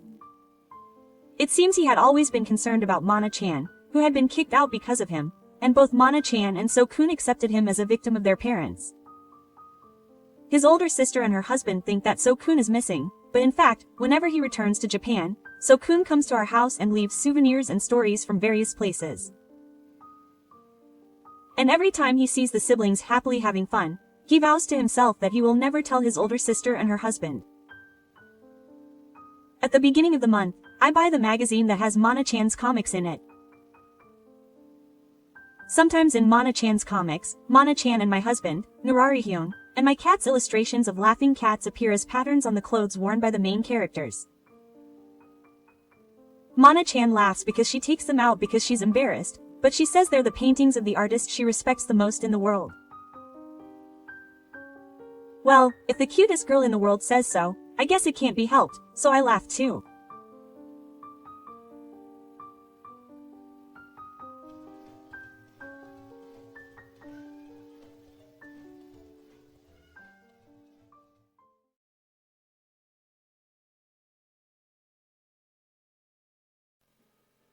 妻とは比べ物にならないほど可愛いよ。やだ、あんなおばあさんと一緒にしないでくださいよ。風呂場から聞こえる男女の声。明らかに夫と嫁のものだ。信じられない。二人して風呂場で何をしているの？そんな獣みたいな人たち、家族なんかじゃない。あなたたちにお似合いの対処をさせてもらいましょうか。私は、直子。65歳のパートタイマーだ。夫の光一は68歳。定年退職をして趣味もなく家でダラダラしていることが多い。私はそんな夫のように自堕落な生活にふけりたくないから頑張ってパートをし、社会性を保っているようなところがある。代々住み続けている家もあるし、ご近所との仲も良好。程よい田舎暮らしだから、何にお金がかかるわけでもなく、このままのんびりと年を重ねていくんだと思っていた。それなのに。お母さん、このタンス捨ててくださいよ。私たち夫婦の衣装部屋が作れない。甲高い声で私を呼びつけるのは、一人息子の嫁である彩香さん。38歳になる彼女は、こちらが驚くほど言動が若い。というか、幼い。彩香さんが産んだ孫の方が、よほど落ち着きがあってしっかりしていると感じるほどだ。お母さん、衣装部屋なんて贅沢言っちゃダメだよ。お母さんのわがままで無理やりここに引っ越させてもらったんでしょ？やだ、はずはったら意地悪。ぷくっと顔を膨らませてみせた彩香さんに対して、孫娘のゆずはは眉間にシワを寄せただけで、あとは淡々と引っ越しの作業を進めている。私と夫は、息子が結婚して家を出て以来、今まで一軒家を2人で使ってきた。だけど、孫のゆずはが高校入学をすると同時に、突然、彩香さんが同居を申し出てきたのだ。荷物重い。手が痛くなっちゃう。彩香さん、そんな細腕で無理はいかんよ。俺に貸しなさい。運んでやるから。お父さん、力持ちなんですね。素敵。夫は、引っ越してきた息子一家が到着と同時に、大張り切りして荷物をやたら運びまくっている。私も可愛い孫のゆずはと暮らせるのは嬉しいけど、夫はどちらかというと、いや、言わなくても、彩香さんの荷物だけをやたらと触っている。若い女の人はいいな。華やかで活気があって、一緒にいるだけで癒されるよ。普段はしおれたばあさんしかいないから、こっちの気持ちも沈んでしまって。お父さんやだ、若いだなんて。まあ、私はママ友や同級生からも、38歳には全然見えない。ゆずはと姉妹かと思った、なんて散々言われますけど。お母さんと二人きりの生活だったのはすごくかわいそうかも。こう見るとお母さんって、私が一体どう見えるというのか。身を寄せ合ってクスクス笑う夫と息子の嫁を見ていると、なぜだか寒気が止まらなくなってくる。そもそも、彩香さんは言動こそ若いが、見た目は年齢通りのアラフォー。そんな人がミニスカートを履いて、自分の夫に向かって上目遣いをしたり、胸を寄せて小首をかしげたりしているのを見るのもかなり厳しいものがある。だいたい引っ越しだっていうのにミニスカって。はぁ。思わずため息が出る。おばあちゃん大丈夫？ゆずは、大丈夫よ。掃除の休憩してただけ。私が夫と彩香さんを視界に入れないように廊下に逃げ出すと、孫のゆずはが心配そうに追いかけてきてくれた。ゆずはは快活で爽やかで、とても賢い子だ。16歳とは思えないほどしっかりしていて、私の自慢の孫。突然引っ越してきてごめんね。私は高校が少しだけ近くなって便利になるから助かるけど、おばあちゃんたちはいきなり一緒に暮らす人数が増えて大変だよね。そんなことちっともないわ。ゆずはと一緒に暮らせるだなんて、おばあちゃんは夢みたいに嬉しいわ。これからよろしくね。ほんと？私も嬉しい。にっこり笑ったゆずはは、目に入れても痛くないほど可愛い。ゆずははもともと住んでいた家からかなり距離のある高校を進学先に選んだ。同居すれば電車に乗る時間が短縮すると言って、この引っ越しを強行したのは彩香さんだった。と言っても、もともとゆずはたちが住んでいたのは電車で一区間ほどの距離。大した短縮ではない。それに息子は今単身赴任をしていて、あと2ヶ月ほどで家族と一緒に暮らせるようになるというところで、いきなり彩香さんが私たちとの同居を熱望したのだ。息子が単身赴任を始めた頃ならいざ知らず、息子が帰ってくるタイミングでと疑問に思ったけど、10分ほど短縮されるゆずはの登校時間を考えてのことと納得することにした。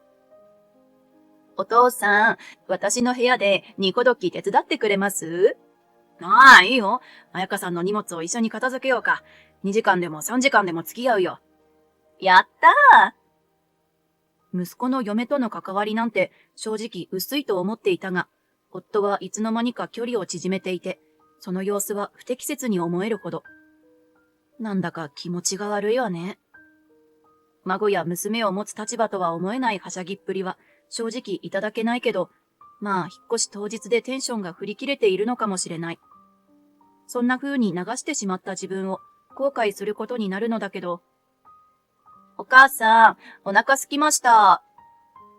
私がパートから帰るとすぐ、ご飯を催促する声が響く。その声の主が孫のゆずはならどれだけ嬉しいか。だけど、毎日私に空腹を訴えてくるのは嫁の彩香さん。彩香さん、同居前の約束では私が仕事の日は彩香さんが家事をしてくれるって話だったけど、たかがパートで仕事なんて言わないでくださいよ。お母さん、そんな風に怠けてばっかりだと余計に体がたるみますよ。おい、直子、大切な嫁をいびるなよ。飯くらいさっさと作れ。彩香さんは私のことを笑うし、夫は怒鳴ってくる。同居を始めてから毎日これだ。しかも私とゆずははパートや学校で忙しくしているけど、彩香さんは専業主婦で、夫はリタイア後のみ。一日家でダラダラしている人たちに偉そうにされるととにかく腹が立つ。材料は昼間、私とお父さんで買ってきたんです。ゆっくりスーパーを回って、楽しかった。知り合いに会って若い奥さん連れてるじゃないか、なんてからかわれちゃってな。俺も30代の彩香さんと夫婦に見えるもんなんだな。ああ、そう。今日はパートが忙しく、しっかり働いた身に、10代ののろけ話のようなことを言ってくる夫や嫁の存在はかなりきつい。黙って料理をしている方がマシだ。そう思ってキッチンに立ったはいいけど、彩香さんと夫はそれでも止まらない。お母さん、掃除もちゃんとしてくれません？私、ほこりとか無理で。おい、直子、彩香さんが苦しそうじゃないか。さっさと掃除機かけろ。今、料理を作っているでしょ？それに掃除機は朝かけたばかり。ほこりが苦手なら、彩香さんか、あなたが昼間かけてくれればいいじゃない。私が反論すると、途端に彩香さんは目を潤ませて、ぐずぐずと、うつむいて鼻を鳴らし始める。ひどい。そんな怖い態度取るなんて。私、お母さんのためを思って勇気を出して同居を始めたのに、こんなひどい扱いをされるなんて、耐えられない。彩香さん、すまない。おい、直子、なんでたった一人の嫁を大事にできないんだ。こんなに泣いて、かわいそうだとは思わないのか？大声を出して罵ればいいと思っているのか、夫は彩香さんをかばいながら私を怒鳴りつける。なんなのよ。なんだかあなたたちおかしいわよ。そんなに怒ること？おかしくない。彩香さんは大事な嫁なんだから、大事にするのは当たり前だろ。お父さん。涙目の彩香さんに上目遣いで見つめられた夫は、デレッとして彩香さんと寄り添い合う。それよ、それ。どうして恋人同士みたいな距離感なの？前にお正月に集まった時とは雰囲気がまるで違うじゃない。恋人同士って、おかしなこと言うな。同居したんだから距離感が変わるのは当たり前だろ？というか話をそらすな。掃除するのかしないのか？夫は顔を真っ赤にしてバンバンと壁を叩いて威嚇してきた。先ほどから大声で怒鳴ってくるし、ご近所迷惑になってしまう。わかったわかった。料理したらすぐに掃除機をかけるから静かにしてちょうだい。私が夫をなだめるために約束すると、彩香さんはケロッとして、最初から素直にそう言えばいいのに、と言って笑った。ああ、なんか疲れちゃう。同居って大変だな。ごめんな、彩香さん。気晴らしにリビングで一緒にテレビでも見よう。な。じゃあお父さん、隣にずっといてくださいね。そのままソファーで隣同士、密着してテレビを見始める彩香さんと夫は、完全に二人の世界。まさか。私は自分の頭に浮かんだ一つの可能性があまりにもおぞましくて身震いした。私は自分の考えを振り払うために手早く料理をしてダイニングテーブルに運んだ。これが終わったら食器の片付けと掃除か。なんか味薄い。こっちのは脂っこいかも。まずくてごめんな、彩香さん。あ、直子、掃除機かけるのは廊下からな。こっちは飯食ってるんだから。言いたい放題、わがまま放題が日々悪化していく。だけど、反論すると時間も考えずに夫に怒鳴り散らされるから、とりあえず言うことを聞くしかない。しょんぼりしながら廊下に掃除機をかけていると、後ろの玄関が開いて部活後のゆずはが帰ってきた。おばあちゃん？どうしたの？こんな時間に掃除機かけて。ああ、ゆずはお帰り。ちょっと埃が、ね。そうなんだ。にっこり笑った私に、ゆずはの笑顔が消えて、一瞬リビングを伺うような顔をした。リビングからは、彩香さんと夫がキャーキャーはしゃぐ声が聞こえてくる。かわいい孫に、夫と嫁から奴隷のような扱いを受けていることは知られたくない。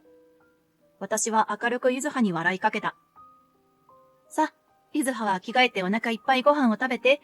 今日はおばあちゃんの自信作よ。うん。私おばあちゃんのご飯美味しくて大好き。あら嬉しい。ゆずはの褒め言葉に癒されたのもつかの間。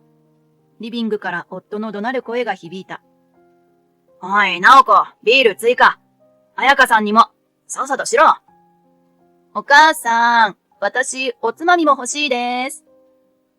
二人とも、ゆずはにお帰りも言わず、帰ってきたことにも気づいていないような態度。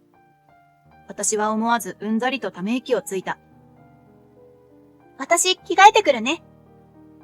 気を使ったのか、ゆずははささっと自室に入っていく。なんだかこの同居は、一体誰のためだったのかいよいよわからなくなってくる。私が誰の、何のための同居だったのか思い知ってしまうのは、それから1週間後のことだった。その日、私は朝から家事を完璧に済ませてパートに向かった。朝起きた時からなんとなく体調が悪かった。パートを休もうかなとつぶやくと、突然夫に怒鳴られたのだ。パートを何だと思ってるんだ。そんな気軽にサボるな。ふざけやがって。お母さん、そうやってサボりまくってお金なくなって、将来私たちに迷惑がかかるかもとか考えないんですか？働けるうちにがむしゃらに働かないと。そうやって私を外に出そうとする夫と彩香さんは、ソファーに座ってダラダラしている。なんて説得力のない二人。パートを休んだとしても、この二人と過ごさねばならないと考えると、余計に体調が悪くなる。だから私は気合を入れて出勤することにした。だけど、結局早退だなんて、みんなに迷惑をかけたことには変わりないわね。ゆっくり休んで、明日は元気に出勤しよう。私は昼休憩が終わり、しばらくした後に気分が悪くなり、早退させてもらうことにした。パート仲間はみんなゆっくり休んで、と優しく声をかけてくれたけど、シフトに穴を開けたことには違いない。今日は食事の用意や、その他の家事は免除してもらおうと考えながら自宅に帰り、手を洗おうとした時だ。私は違和感で足を止めた。洗面所兼脱衣所の扉が閉まっている。普段は換気のために必ず開け放しておくのに。しかも、扉の向こうから男女の声が聞こえてくるのだ。夫の単身赴任が終わるのがこんなに嫌なんて、お父さんのせいだわ。まあまあ、あいつの単身赴任が終わっても昼間は仕事だろ。直子もパート、いずはも学校。昼間は俺たちは変わらず二人きりなんだから、いつまでもこうやって楽しめるよ。そうね。じゃあ、光一さん、早く服を脱いで。私は頭が真っ白になった。脱衣所で会話をしているのは間違いなく夫と彩香さんだ。こうやって楽しむって何を？少し前に自分が考えてしまった可能性が、いよいよ現実であると証明されていくような感覚にめまいがした。彩香さん、今日はたっぷり楽しもうな。こんな若い肌を知ってしまったら、妻のしわしわした顔は目に入れたくもない。はは、お父さん情熱的。彩香さんが可愛すぎるからだ。はあ、燃えてきた。昼間から外に聞こえかねないような大声ではしゃぎまくる二人。中で何が起こっているのか容易に想像がついて、私は吐き気までしてきた。なんてことなの？夫も嫁も自分たちの立場を考えず、家族全員を裏切るような真似をするなんて。もうあんな人たちいらない。今すぐ私の目の前から消えてほしい。絶対に許せないと思いながらも、あまりの気持ち悪さと元々の体調不良が重なり、一人では動くことができず、私はその場でよろめいた。そんな私の腕をしっかりと支える手があった。おばあちゃん、大丈夫？ゆずは？どうして？テスト週間で部活は休み。今週は帰宅が早いの。それより早く、外に逃げるよ。ゆずはは私を支えながら大慌てで外に逃げ出した。玄関を出るとしっかり施錠をする。ゆずは。大丈夫だよ、おばあちゃん。私がしっかり対処するから。きっと私の顔は真っ青だったのだろう。ゆずはは頼もしくうなずくとスマホを取り出した。私の頭の中は大混乱。大事な孫に母親と祖父のとんでもない関係を知られてしまったという恐怖もあった。私がどうやってゆずはの心を守ろうと必死に考えている横で、ゆずははテキパキとどこかに電話をかける。もしもし、警察ですか？浴室から獣みたいな声が聞こえるんです。熊かもしれません。この前もニュースになっていましたよね。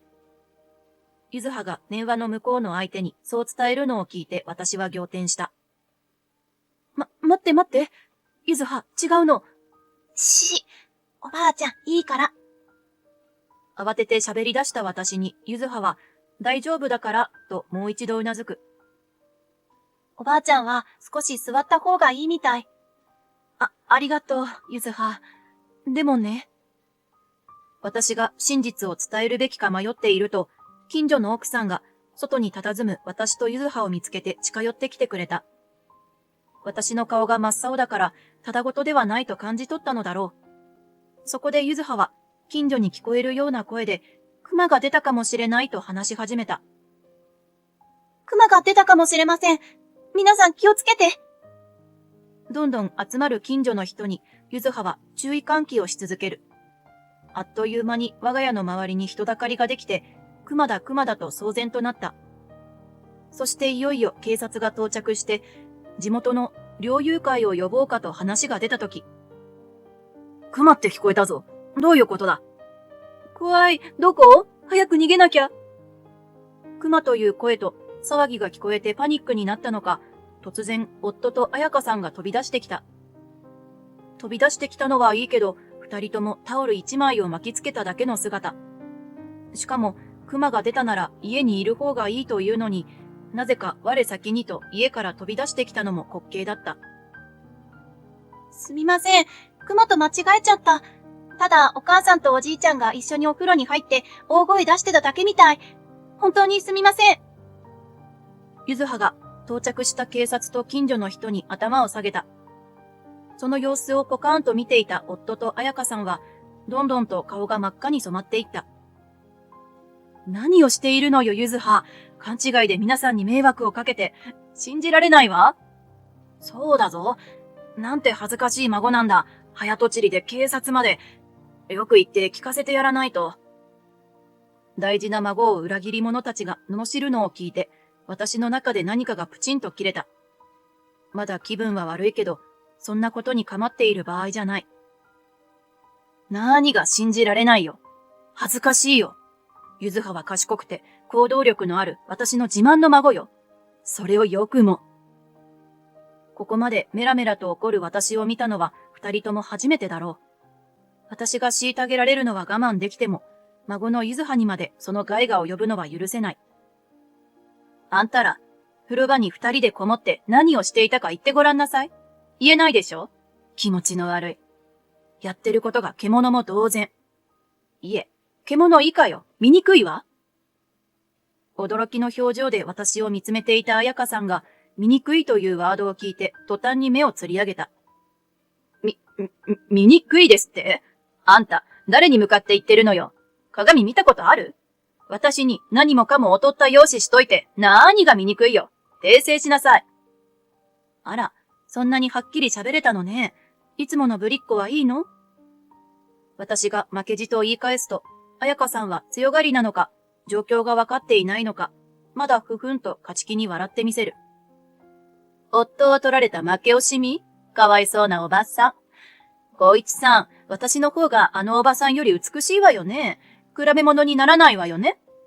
そりゃあもちろん、あんなしわしわばあさん触りたくもない。ほら見なさい。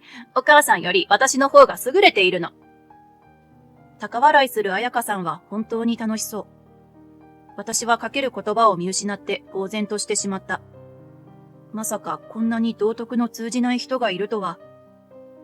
黙った私の横で、それまで静かにしていたゆずはがぼそりとかわいそうとつぶやいた。お母さん、人の旦那さん取ることでしか自己肯定感上げられないもんね。私知ってるよ。友達のお父さんとか、私の塾の先生とかと関係持ってたこと。ゆずは？我が子にあっさりと自分の愚行を明かされたことで、彩香さんはやっと余裕そうな表情を崩す。バレてないと思ってた？子供を馬鹿にしないで。お父さん以外の男の人をとっかえひっかえして遊んでること、私はちゃんと知ってるんだから。ゆずはの怒りに、私も信じられない思いでいっぱいになった。まだ保護されるべき年齢の娘に、そんなことまで知られている母親なんて。私はゆずはの肩をぎゅっと支えた。ゆずはが小刻みに震えているのは、これまで辛いことを抱え続けた証拠だろう。そんな孫の辛い気持ちなんか汲み取りもせず、夫は勝手にうろたえていた。彩香さん、それは本当か？初めて夫以外の人に惹かれたって俺に言ったじゃないか。だから俺はわざわざ息子の嫁と関係持って。なわけないでしょ？私を見てよ。こんなに美しくて年齢不詳なのよ。寄ってこない男がいないわけないじゃん。そう。全部男が悪いの。私の魅力に簡単に当てられちゃう男が。そんな、詐欺だ。俺にメロメロになったって言うから、リスクを取って彩香さんと遊んでやったって言うのに。は？遊んでやった？なんであんたが上から目線なのよ。いいわ。ムカつくから教えてあげる。私がわざわざ義理の父の愛人になった理由を。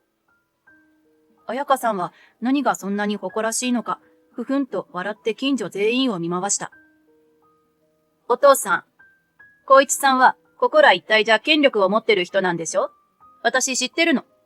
今集まってる近所の人も、お正月にわざわざこの家に来て、光一さんにペコペコ挨拶してたもの。は？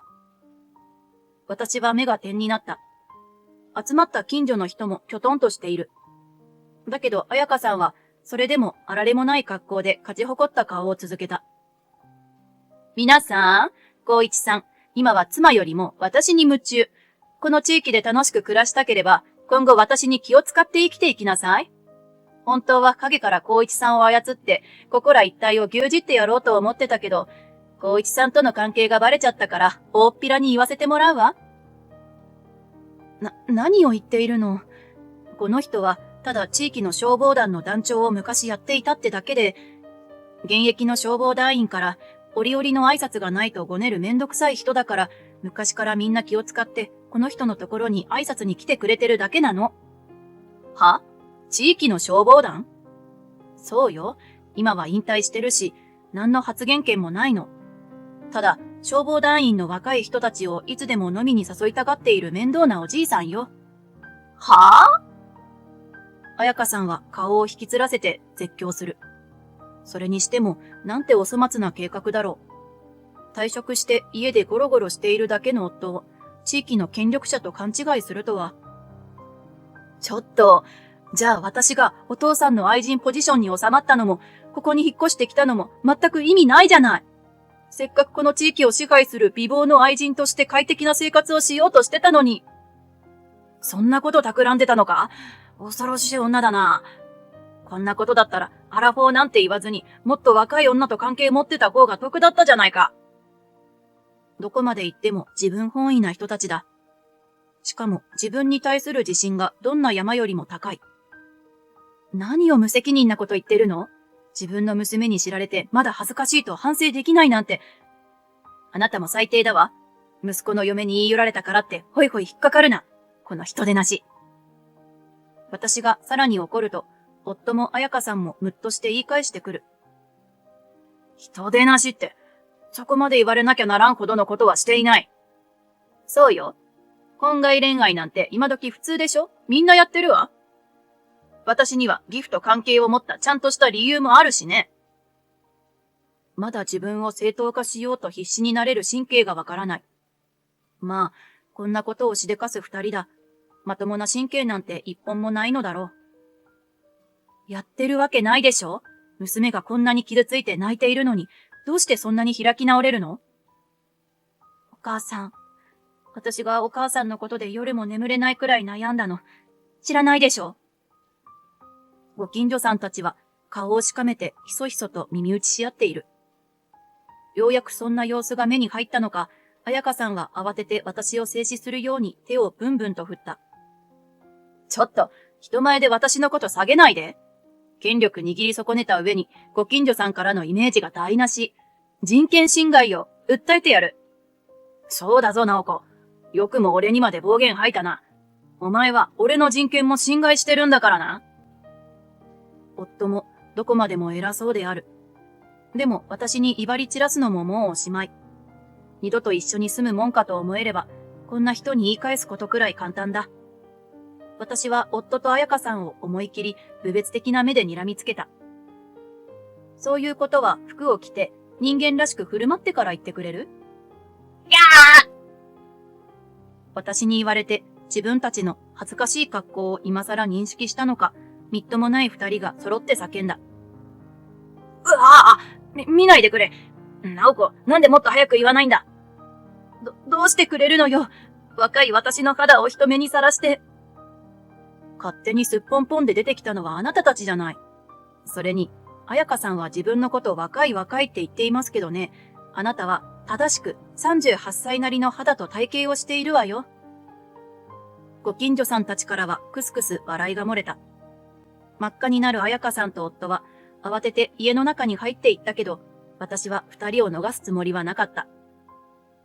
せっかく警察が来ているから、あの二人から事情を聞いてもらえませんか？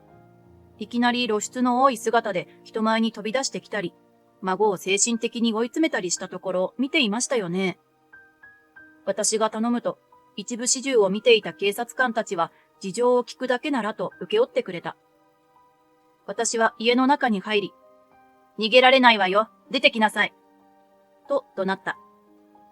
観念したのか、とりあえず服を着た夫と彩香さんは、うつむきながら玄関まで出てくる。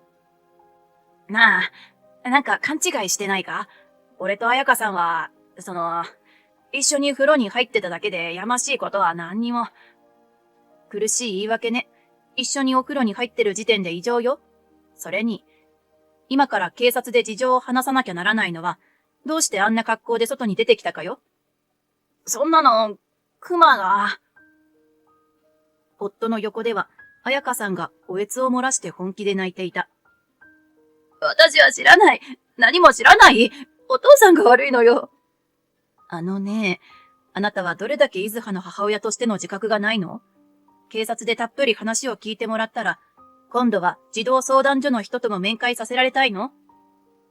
私がさらに説教を加えると、彩香さんはさらに泣きわめきながら、ゆずはーっと娘の名前を叫び出した。それに返事もせず、ゆずはは自分の母親がパトカーに乗り込むところを無言で見送る。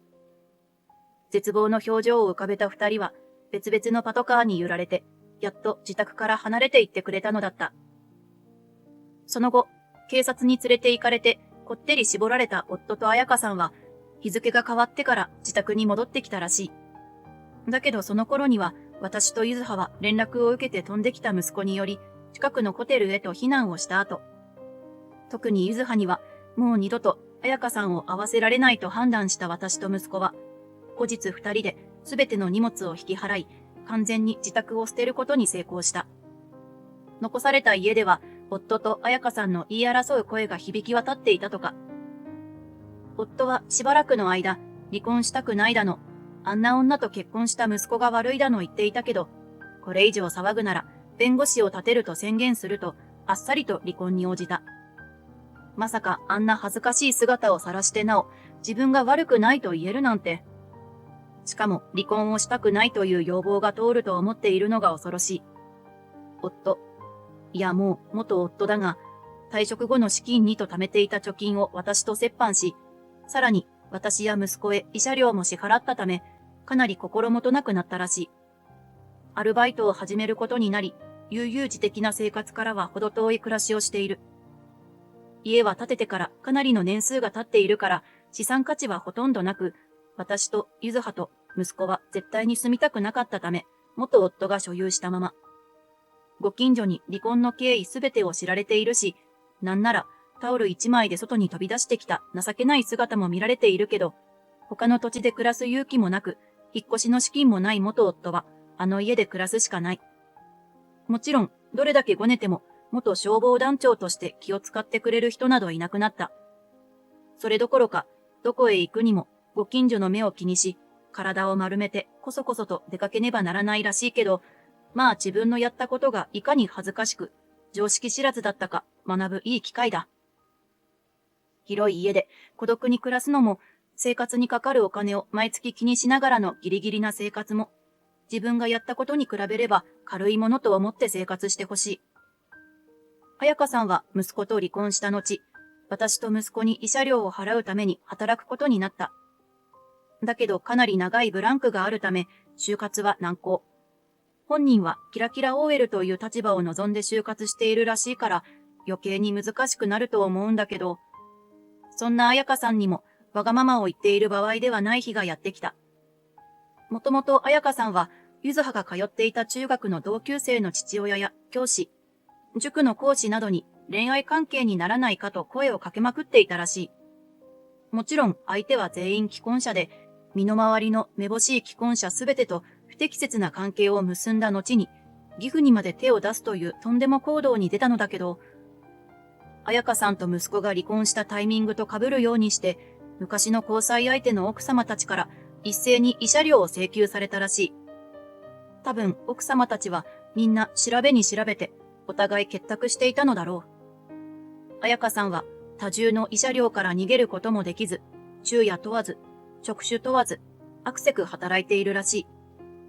人の夫が魅力的に感じるという彼女の感覚は病的なほどだから、治療だと思ってきちんと払い切るべきだ。ゆずはは、そんなめちゃくちゃな母親の行動が原因で、中学時代に良くない噂を立てられたこともあったそう。だから高校は、中学の同級生が一切進学しない遠いところをあえて選んだと、日が経ってから教えてくれた。母親の愚行を相談できず、進学先まで気を使って選ばなければならない孫の気持ちを考えると胸が苦しくなる。そんなゆずはは、熊騒動の後は当然元気もなく、眠れない日もあったようだった。だけど今はカウンセリングをしっかりと受けて少しずつ回復してきている。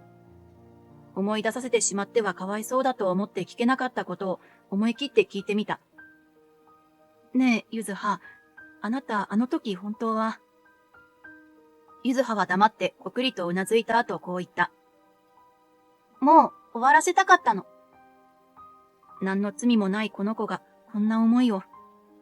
私はゆずはをぎゅっと抱きしめた。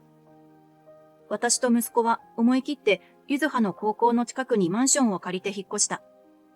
私のパート先からはかなり距離ができてしまうからパートを辞めざるを得なかったけど、息子が一生面倒を見るからと約束してくれたから、お言葉に甘えて専業主婦をさせてもらっている。今はゆずはや息子の好物を作り、家を清潔に保ち、家族のサポートに全力を尽くす毎日だ。もちろん私も、それから息子も、パートナーや家族のダブルの裏切りが蘇って元気ではいられない日もある。そんな時はお互い話を聞いたり、逆にそっと寄り添うだけにしておいたりと、3人で精神的にも支え合いながら過ごしている。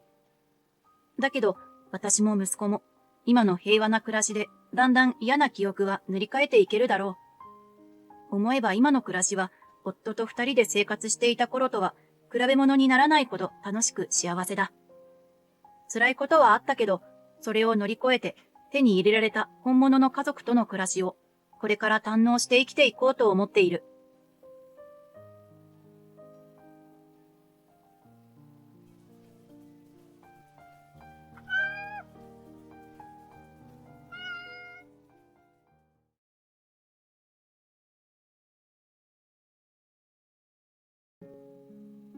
It's disgusting. Not only is it disgusting, but a high school dropout with no parents is not normal and I hate him. That's right, come on, hurry up and go home. This is a wedding. And my brother and his mother-in-law refused to attend the wedding. They shouted out a 3-letter word that describes a person of ambiguous gender and said, "Oh, I see. I see. So you don't care what happens. Let's go home." I'm Furukawa, 37 years old. I live with my husband, Akito. I met my husband 12 years ago. We met at a wedding of a colleague's friend. They say that even a dog can find a stick if it walks around, but it's also a wedding for other people. Huh? Was this technique supposed to mean to be careful of the worst? Well, it's fine. If you don't walk, you won't meet anyone. He's quick at work, but he speaks calmly and softly. I was attracted to him and made a move on him. I thought that the fact that he didn't panic and was calm even when I made a move was even more appealing. After 2 years of dating, we got married at the age of 27. Since then, we have been living happily. However, there was someone who criticized my marriage. It was my older brother, who is 2 years older than me. He has had the habit of looking down on me since I was young. Maybe it's because I'm not very good at studying. My grades were average, but my brother always got good test scores and was at the top of his class. When I study at home, he does this. You don't even understand this? Oh, really, my sister. Don't talk to me at school from now on. I don't want to be thought of as a brother with a bad enemy like you. We went to a different high school than my brother, but when I came home from playing with my friends, he would say, "You're back at this time? How can you play around despite your bad grades?" Well, I guess he's stupid, so he doesn't have the brains to study. I've been known to call him stupid, but I don't care because my grades aren't bad. I've never even failed a class, and I've never taken a remedial class. I wonder how great a person my brother plans to be in the future, being so proud of his slightly good grades. Even at this time, my brothers and I did not get along well, and conversations in cats and I were kept to a minimum. In fact, there were times when I would come home late because I didn't want to see my brother. On the other hand, my brother was a nerd who did not join any clubs even in high school, and studied in his room all the time after coming home. Looking back, I think that grades were probably the only way for my brother to express himself. After that, my brother went to a famous university. He seems to want to become a teacher. He didn't go to a famous university, but I think the public's image of him is that he is a high-ranking performer. I thought that he was surprisingly not that great considering how he makes fun of people, but of course I didn't say it to him. After graduating from high school, I left home and went to a vocational school while living alone, so the opportunities to see my brother were significantly reduced. It was comfortable. After I became a working adult, I only saw my brother around the Oban holidays and the New Year holidays. Even then, we didn't see each other every year. Because we sometimes went on trips with friends or boyfriends. Anyway, when I was 27 years old, I took Aki to my parents' house at the end of the year. It was to tell them about my marriage. When I met my brother for the first time in a long time, his first life was terrible. You're a teacher at a private high school, aren't you? The next 3 letters of the name of the device that cooks rice. Don't they teach about LGBT and diversity at school?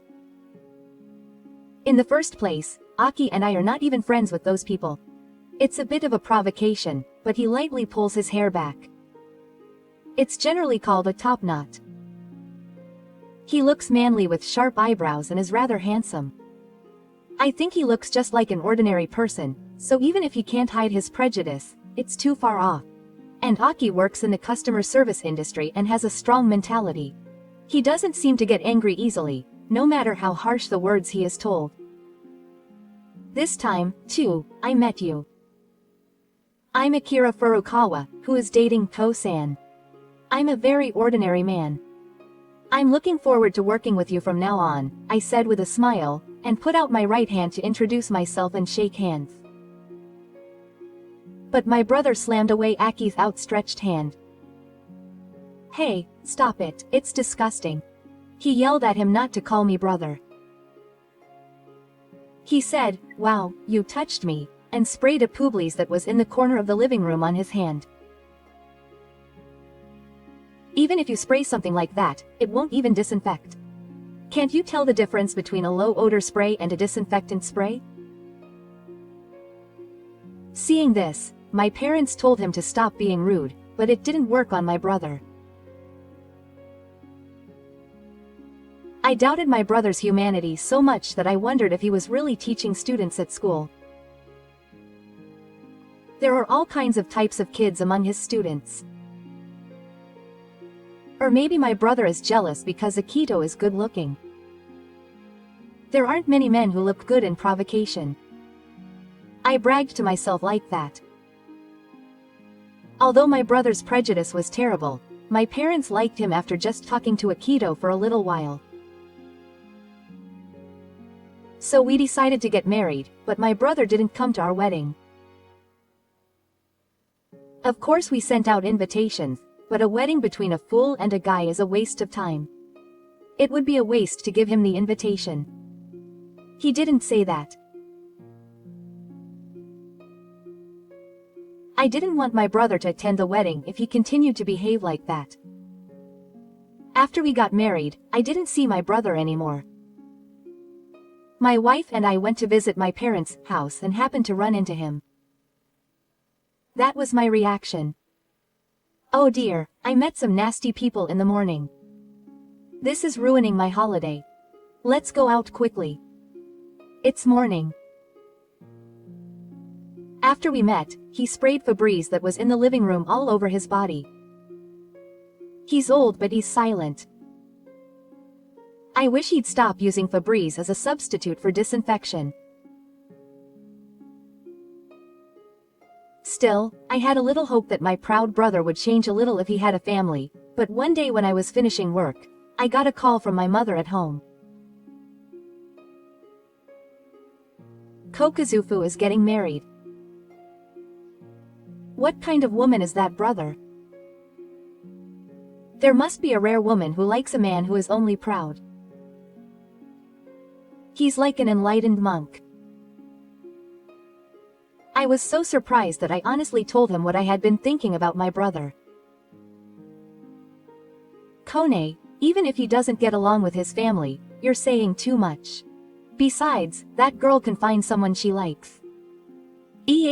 But you're a perverse person who judges people only by their intelligence. I'm so curious about who the other person is, but she's already come to say hello. What kind of person is she? I asked with a pounding heart. Then, my mother, who loves to talk, told me as excited as I was. I was surprised to hear that she is the daughter of the chairman of the high school where he is supposed to be his partner. Yes, he's going to marry such a good young lady? That Febreze guy. No, I know I shouldn't say it, but my inner voice came out of my mouth in surprise. That's right. Apparently the chairman liked her so much that he introduced her to his daughter. After he got angry, he said something about wanting to be involved in school management himself. Wow. So, what kind of young lady was she specifically? As the daughter of the chairman, she must be intelligent? Or maybe she's like an elegant princess. Thinking about what to say, my mother told me that she was a soft, gentle person and cute. Yes. So that means she's the complete opposite of your brother. All my brother cares about is his grades and intelligence, and he has no interest in improving his appearance. He always wears black glasses with a center part on weekdays and holidays, and he has no sense of fun. I'm so interested in the fact that he's going to marry my brother, so I want to meet him too. Will there be a meeting? When I asked, my mother looked uncomfortable. So, here's the important part. You said you shouldn't invite the couple to the meeting with your mother. We're going to be relatives, so I thought it would be better for us to meet. But, you said you don't want you guys to come. Oh, I see. Well, I kind of expected that he would say that, knowing my brother. But sooner or later, we'll meet when we become a family. A few days later, for some reason, that brother came to see us. Hey, you heard from Mom, right? About my marriage. As expected of my rude brother, he's different. As soon as he came in, he didn't even say hello, and he got straight to the point. Anyway, I replied. Yes, I heard. Good for you. Congratulations, I said, and offered my congratulations honestly. But as soon as he heard it, my brother said, "Are you being mean?" How can that sound like you're being mean? I was just congratulating him honestly. I heard it from my mother. The other woman is the chairman's daughter. He's probably jealous that I, who's always been good at it, can marry someone who can aim even higher. It's something else. Is it really okay? The high school where this man works. I'm not particularly jealous. Because there's no special meaning to me marrying a relative of the chairman. When I said that, he came in front of me with a grin, and said, "Well, it certainly doesn't mean anything to you. Unlike me, you're stupid. You come from a different background, don't you think?" Quote. He poked my head with his index finger. When I slammed his hand away, my brother said, "But if I'm liked by the chairman, I can get involved in the management of the school and become richer and richer." Well, when it comes to my level, I'm a commoner, so my way of thinking is different from yours. No, you're a fine commoner, too. My parents are both ordinary company employees, so we're just an ordinary family. My brother, who has a mysterious way of thinking, says that he's the only one who has escaped from the common people and will become an elite painter. Oh, more importantly, I asked my mother about the meeting. You and your husband shouldn't come, right? That's it. I came here because I thought they might come if I didn't tell them clearly. That's right. It's because I'm dismissing the chairman. You incompetent couples shouldn't come. It's an important occasion, so you must come. I don't like it. If you tell me so many times, I think it's not good. Don't push at all. That's not it. This is why it's so difficult to get through to idiots. I keep telling you because it's important. Don't come at all. My marriage and my path to becoming a director may depend on it. Don't come at all, got it? That's all. And with that, he left. I wonder if he's not releasing his stress in the right way by repeatedly calling people stupid and studying too much. Even so, I couldn't help but be bothered by being told not to come so often. However, I don't have the slightest desire to ruin my brother's marriage. So as I was told, my wife and I didn't go to the greetings of both families. Later, my mother contacted me to tell me that my brother's marriage was officially decided. Apparently the wedding is scheduled for 3 months later. I thought that my wife and I would be invited to the wedding. However, even a month before the wedding, the invitation from my brother had not arrived. Then, unexpectedly, my brother suddenly came to visit my wife and me. It's been a long time. Could it be about the wedding invitation? The invitation hasn't arrived yet. When I asked him if he had brought it himself, he burst out laughing and looked down at me and said, "You thought that you and your wife would be invited to the wedding? You're so stupid. You didn't even invite us to the greeting party. There's no way he'd invite us to an important wedding. The chairman's acquaintances will be at the wedding. Do you think he's going to invite you guys to such an event? I wish you'd stop being so rude." Brother, a wedding is also a place for relatives to greet each other. So isn't it rude not to introduce your family to the other person's family just because you feel like it? My brother said, "Oh, I've told the chairman. I have a bad sister, but she's not suitable for a wedding, so we have to invite her. Wait a minute. What did he say about us? Quote. Then my brother said to my husband, who was right next to me, as if he was a complete fool. Oh, I'm telling you honestly. I have a bad sister who didn't go to college and a female friend. By the way, the friend has no parents and didn't go to high school, so he's as good as he looks, so he was surprised that I couldn't introduce him to him, but I told him that it would be fine if I cut ties with his family after the wedding, and he agreed to the marriage with peace of mind. I wasn't angry at this point, but I was surprised, so I decided to strike back. Brother, is it like that at school too? Question mark. Do you look down on students like that at school and act superior? Do you make fun of students with poor grades? I asked him because I was surprised that such a brother could be a teacher. But no way, the students at a private high school are customers. Since famous parents are backing them, we treat them with great care. It's all about being liked by the customers, so of course we praise even the dumbest students and somehow get them to concentrate on class. The way my brother talks makes it sound like he's selling himself to the students. No, it's not. Is he trying to sell himself to the parents and get ahead in the small school?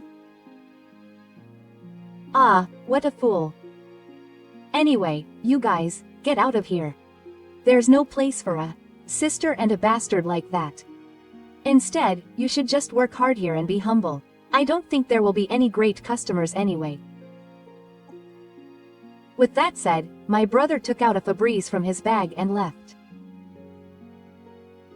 Don't carry that around. My husband, who had been watching our exchange in silence, asked me, "So, what are you going to do?" "Whatever you do, you have to be invited anyway." When I replied, my husband smiled and said, "Well, isn't it perfect? Look, Miku-chan also invited me to her wedding. I'm sure it was the same day." In the evening, Miku-chan brought the invitation to me personally and showed me a photo. A month later, my husband and I were at a wedding. Today, a new father of a friend of ours is getting married here. I arrived much earlier than expected because I was asked to do something in addition to the celebration. As I was heading to the new father's waiting room, I bumped into someone at the bend in the hallway and fell down. "Oh, I'm sorry." I looked over and said, "Oh, why are you here?" It was my brother in a white tuxedo who bumped into me. "Oh, brother. That's right. Today, it's definitely my brother's wedding that's being held at this venue." "Hey, I'm asking you why you came." "Why? Because there is a world. If it wasn't there, I wouldn't come." "Ha. Are you guys trying to ruin our wedding? This is why we don't want you to fail. Get out of here." My brother pushed me hard on the shoulders, dressed like a demon. He pushed me so hard that I almost fell over again. "Hey, we have something really important to do. So please don't let me through." It's a happy wedding venue, and I wanted to get it over with, so I politely asked him, but he stood in the middle of the hallway and said, "Oh, I get it. You're going to meet my new father, aren't you? So you're trying to ruin my marriage by telling me things that aren't true. This is why I don't want to invite any commoners. Especially you, if you're dressed like you. If you show up at a wedding, the chairman's relatives will say something to you, so get out of here." One moment he pointed at my husband and said abusive things, and the next moment he spread his arms out to the sides and started fighting me. Then, a stern voice rang out, asking, "Kazufumi, what are you doing in a place like that?" A woman in her 50s, elegantly dressed in a kimono with sleeveless sleeves, appeared from around the corner. She had heavy makeup and a glaring gaze. "The chairman, Well, you see. My brother is getting really dirty.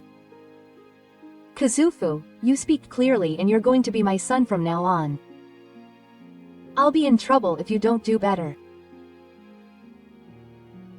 My mother-in-law said all of this, and my brother straightened his back and said, yes, well, this is my sister and her husband, and for some reason they ended up at the wedding. It seems. I thought they were like soldiers answering questions about their health. My mother-in-law separated us all. Wow, this is my sister and her husband. I've heard about it, but I don't know the gender of her husband. I'm sure I heard he only had a junior high school education. That's just how he was raised. And she immediately looked down on me. It was a bit of a stretch to say this, even though it was our first meeting. I couldn't stand being told that. Nice to meet you. I'm the groom's sister. Congratulations on this occasion. I'd like to correct one thing. My husband is obviously a man. And what about assuming that he was poorly brought up just because he only had a middle school education? Isn't that prejudice? I argued. Then my mother-in-law looked at me as if I were looking at something shaggy and said, well, it's prejudice. I'm the chairman of the school. I'm saying that I, who have seen many students, have a prejudice. How rude. Your family is right. Your sister seems to be doing poorly. That's why she didn't choose a decent partner. It's gross to see a guy grow his hair out, even though he's a boy. That's why I don't like middle school graduates without parents because they're not decent. I've heard that they don't have money and they're not doing well. It seems that my brother is going along with it. Come on, hurry up and go home. Oh, Chairman, I'll change the atmosphere for you. And as I said this, I pushed the hubris I had brought from somewhere again. Why do we have to be told so much when we just came here? In the first place, we didn't come here for my brother and mother-in-law. So it's rude to unilaterally tell us to go home. You'll have trouble later, but that's fine. There's no need for us to stay here after being told this much. I don't care what happens. Let's go home. Yes. But when my husband heard what I said, he looked surprised. Because we can't stay without being let through. Ah, yes. That may be true, but are you sure? He asked me calmly. He must have thought that I was being swayed by his words. But that's not true. Yes. I'll contact him. As we returned the millet and headed for the exit, from behind us, we heard. HMPH. Why did you come here without an invitation? Ah, Chairman, why don't you have some tea over there to refresh yourself? And staff, do you have any salt? I heard my brother's voice. It's not a funeral hall. As we were leaving the hall and trying to catch a taxi while making a phone call, we heard a woman's voice from behind telling us to wait. Ko-san, Otto-san, wait. When we realized it was us who were being called by the voice, we turned around and were shocked.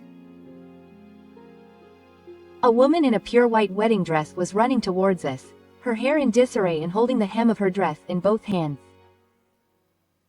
It was a rare sight. The woman ran right in front of us and stopped.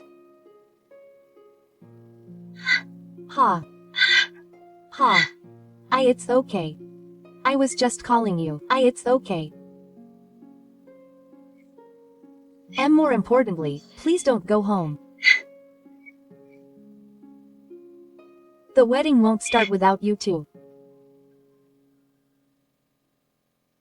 My brother and mother-in-law came from my father-in-law, out of breath. Ha ha. They chased after me, barely able to breathe. Wait. Mimiku-san, what's wrong? You're not going to abandon me, are you? I'm so short of a brother that my knees are shaking. And Mimi Namiku, why did you suddenly run out of the ceremony hall? You're not going to call off the wedding after coming all this time, are you? If you do that, it will be a total loss of face for me, said my mother-in-law. Her face was sweating and her beautiful white makeup was melting. The priest declared in front of the two of them. I just came to bring them back because I absolutely need them. Hearing this, the two looked at each other and said in unison, "What on earth is that about?" The two of them arrived later than expected, so I peeked into the hallway and saw them leaving. I followed them without thinking about the consequences. When the priest said this, my brother asked me how Miku knew the two of them, if it was the first time they had met. Then, my new father Miku is different. I've been going to your hair salon for a long time. I think it's been about 10 years now. There is an age difference, but now we are best friends who can talk about anything, I introduced us. Ha, she says. This idiot and a weakling. Are you still going? For the couple, Miku, my brother's fiancé, is a regular customer and a best friend. We run a hair salon together. Even my brother knows that. My husband's parents divorced when he was young, and he was taken in by his mother, who was a hairdresser at the time. Later, when my husband was in junior high school, his mother got sick. Because of this, my husband was unable to continue his education smoothly after graduating from junior high school, so he studied at a beauty school by correspondence while working part-time and obtained a qualification as a hairdresser. After that, my husband started working at a beauty salon, and met me, who was also a hairdresser, at a wedding of an acquaintance and got married. After we got married, we started a private, homely salon. Miku became a regular customer there. I first met Miku when she was a university student. On my way home from the convenience store, I noticed a woman looking down on a swing in the park in the rain, so I called out to her while holding out my umbrella. Are you okay? Is something wrong? The woman raised her face, which was messed up with tears, snot, and rain. Oh, I'm sorry, I'm fine. This is how I met Miku. No matter how you look at it, you're not okay. Anyway, my shop is right there, so please come in. I told her that she'd catch a cold if she stayed like this, and took her home to talk to her. It turns out that she'd been dumped by the person she liked. Let's dry her wet hair first. I adjusted her hair while listening to her story. Then Miku said, "Wow, even though I only dried it, my hair became so beautiful." I also felt relieved after listening to her talk. Thank you. Since then, she has become a regular customer at our shop. I have been listening to her troubles such as love advice, as well as the pressure from her mother. But that Miku was my brother's fiancé.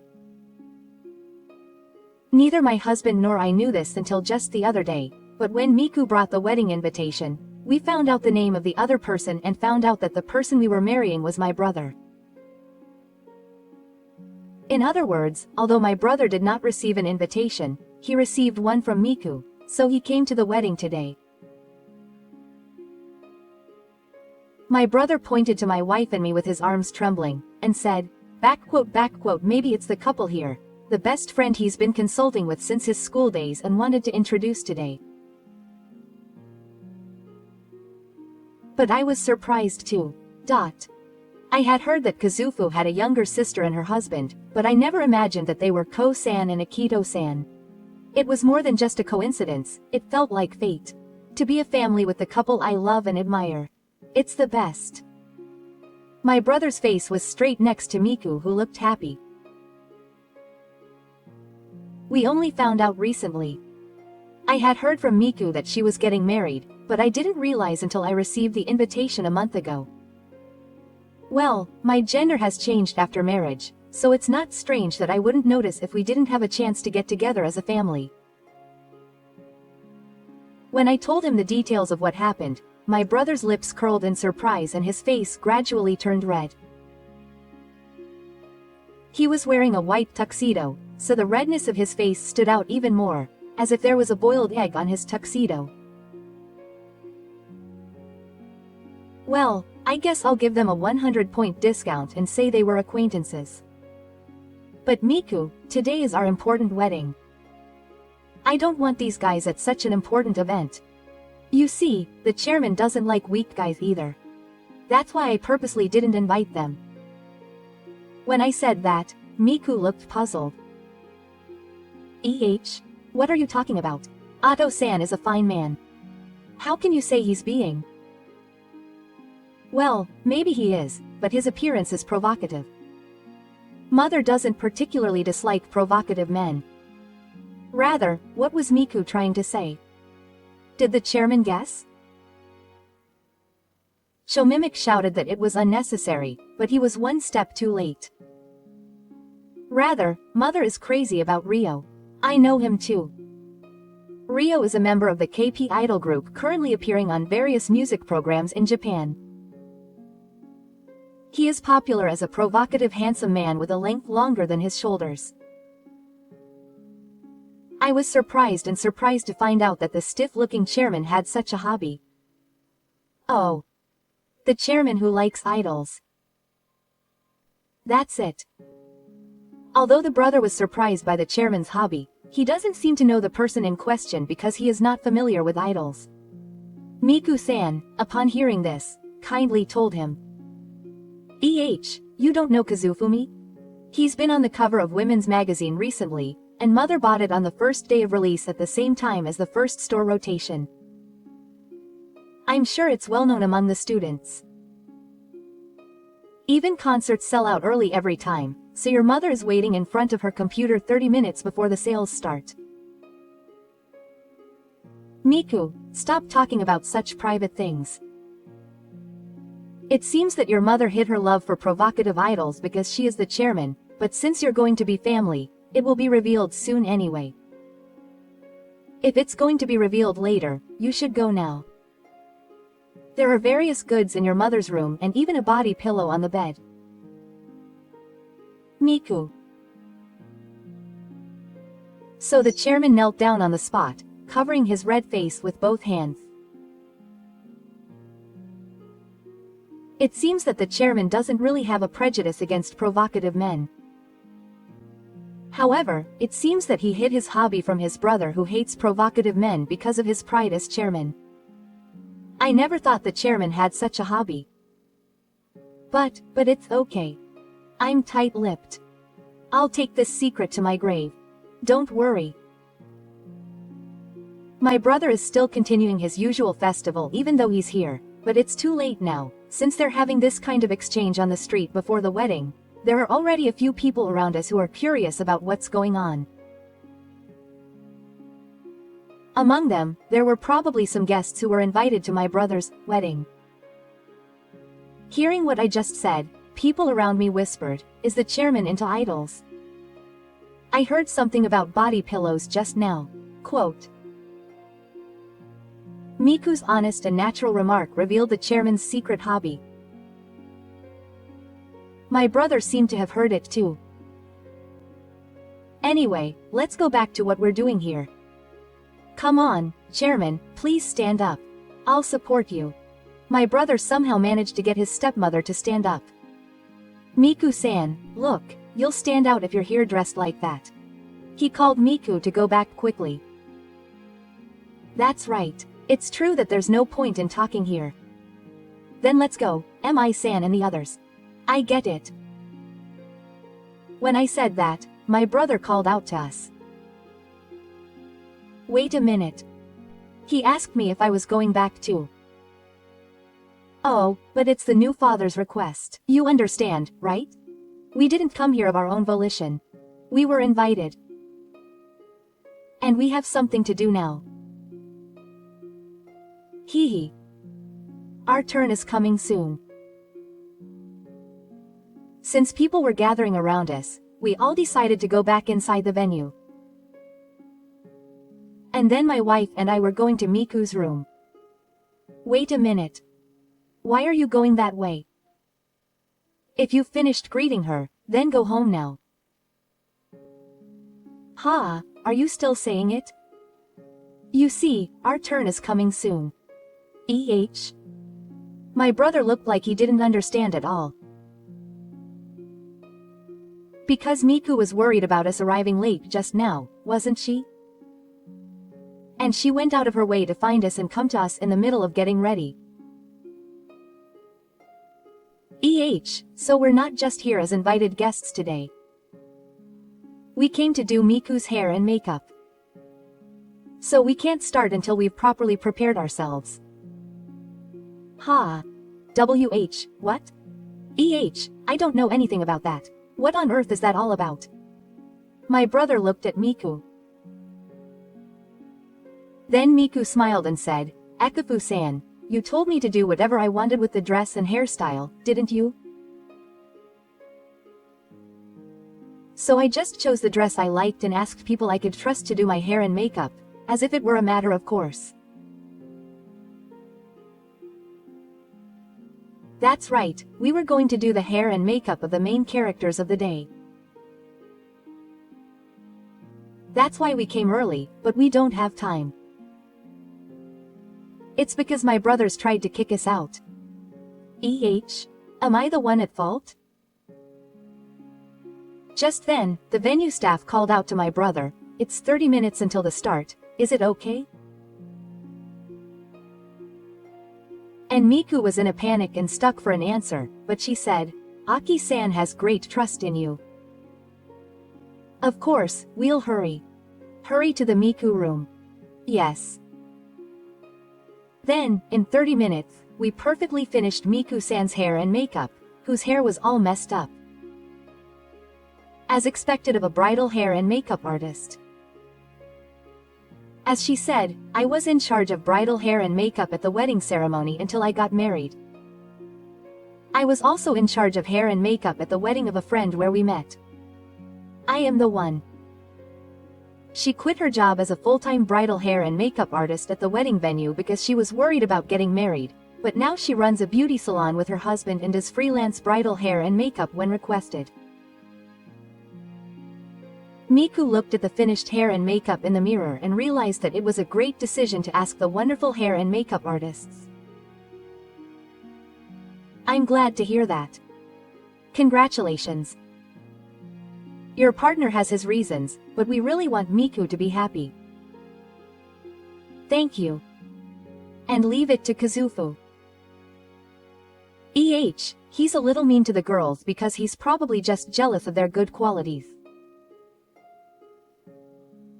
But now that I'm his wife, I won't let you be left out by the family, so don't worry. This is reliable, but looking at the exchange we just had, she's strong when it comes. It's not her brother, but Miku, who is 10 years younger. Her brother is inflexible and weak when it comes. On the other hand, Miku is always flexible and has the ability to accept her one-sided brother, so her brother will surely be dominated by her. By the way, after Miku-san's makeup was done, I also fixed the makeup of the chairman, whose makeup was starting to melt due to the weather, and my brother's messy hair. All of this was for Miku-san. After that, we sat in the prepared seating and watched the ceremony of the two of them. Meanwhile, the chairman was being looked at by many people. It's so sad that the chairman of the school is an idol otaku. And the body pillow? Is that chairman using an idol body pillow? I heard some whispering voices saying this, and the chairman kept his face down. After that, my brother's stepmother was no longer the chairman. It wasn't that being an idol otaku was considered a problem, but it was a cause. It was discovered that she had been using the school's funds for criticism. It was apparently used for travel and accommodation to go to overseas concerts of idols, and also for purchasing merchandise. Using good money for work is disqualifying for an educator. When this was discovered, he was relieved of his position as a director. Now he stays at home and watches only idle videos. Right. And then, the brother's brother was laughed at by the students for being the teacher whose wife almost ran away from him because rumors started spreading somewhere. The other brother's pride was hurt and he couldn't go to work. This is why a man who is inflexible is not the one who couldn't get married, so he should just laugh it off. In contrast, Miku seems to be getting even more stubborn after getting married. Miku is using her experience studying abroad to teach at a conversation school, but her mother-in-law and brother have become reclusive, so she is struggling to support her family. It must be hard for Miku. When I asked her about it when she came to the hair salon, she smiled and said, "Not at all." Until now, everyone only saw me as the daughter of the chairman of the board of directors, but now everyone sees me regardless of that title. And when I think that I'm the only one who can work, I feel motivated to work hard. That's what she told me. As expected. When I met her, she was a cute student who was crying after a broken heart, but now she has overcome many things and become a soulful woman. I'm proud of her as her younger sister. After that, I got more work as a bridal hair and makeup artist because Miku's hair and makeup work was very well received. I'm busy with my hair salon and freelance work, but I feel at ease because I have my husband, who is a reliable support. And then the end of the year came. When my wife and I went to my parents' house, my brother and Miku and his wife were there, to my surprise. "Miku, let's go home. I don't want to face these guys." My brother started muttering that my brilliant career was ruined because of them, and tried to spray Febreze again. "What are you saying, Miku, taking it away from me?" "It's the custom of this house to get together with the family at the end of the year. I'm a wife, so I don't follow the customs of the house I married into." But even so, my brother said this to Miku without any hesitation. "And I say you have a brilliant career, but your career is moon and back compared to the people I've met so far. It's nothing special. Hey, but I still married you because I like your serious side. If you're going to leave such a loving wife behind and go out, I'll divorce you." "Oh, Miku, you're really bossy with your brother who's a bit bald." Then my brother said, "I'm sorry," and straightened up. "Oh, you've really been dominated by him." Furthermore, my brother quit being a teacher and is now working in the same field as Miku. Yes, it was funny to see how my brother, who used to be a bundle of pride, had changed, and my wife and I looked at each other and burst out laughing. After we got married, things between Miku and me remained the same, and Miku became more and more angry. 3 years have passed since then. I'm pregnant, and I'm currently working as a freelancer in Cebu. However, I enjoy talking to customers at the salon, so I pop in every now and then to chat. Ko-chan is finally going to be a mother. Regular customers often tell me that I'm going to be busier and busier from now on, so I'm looking forward to my life in 3 years' time. But no matter how hard it is or how busy it is, I have no intention of quitting this fun job. No matter what difficulties I face, I'll chop them up and put them together with my husband.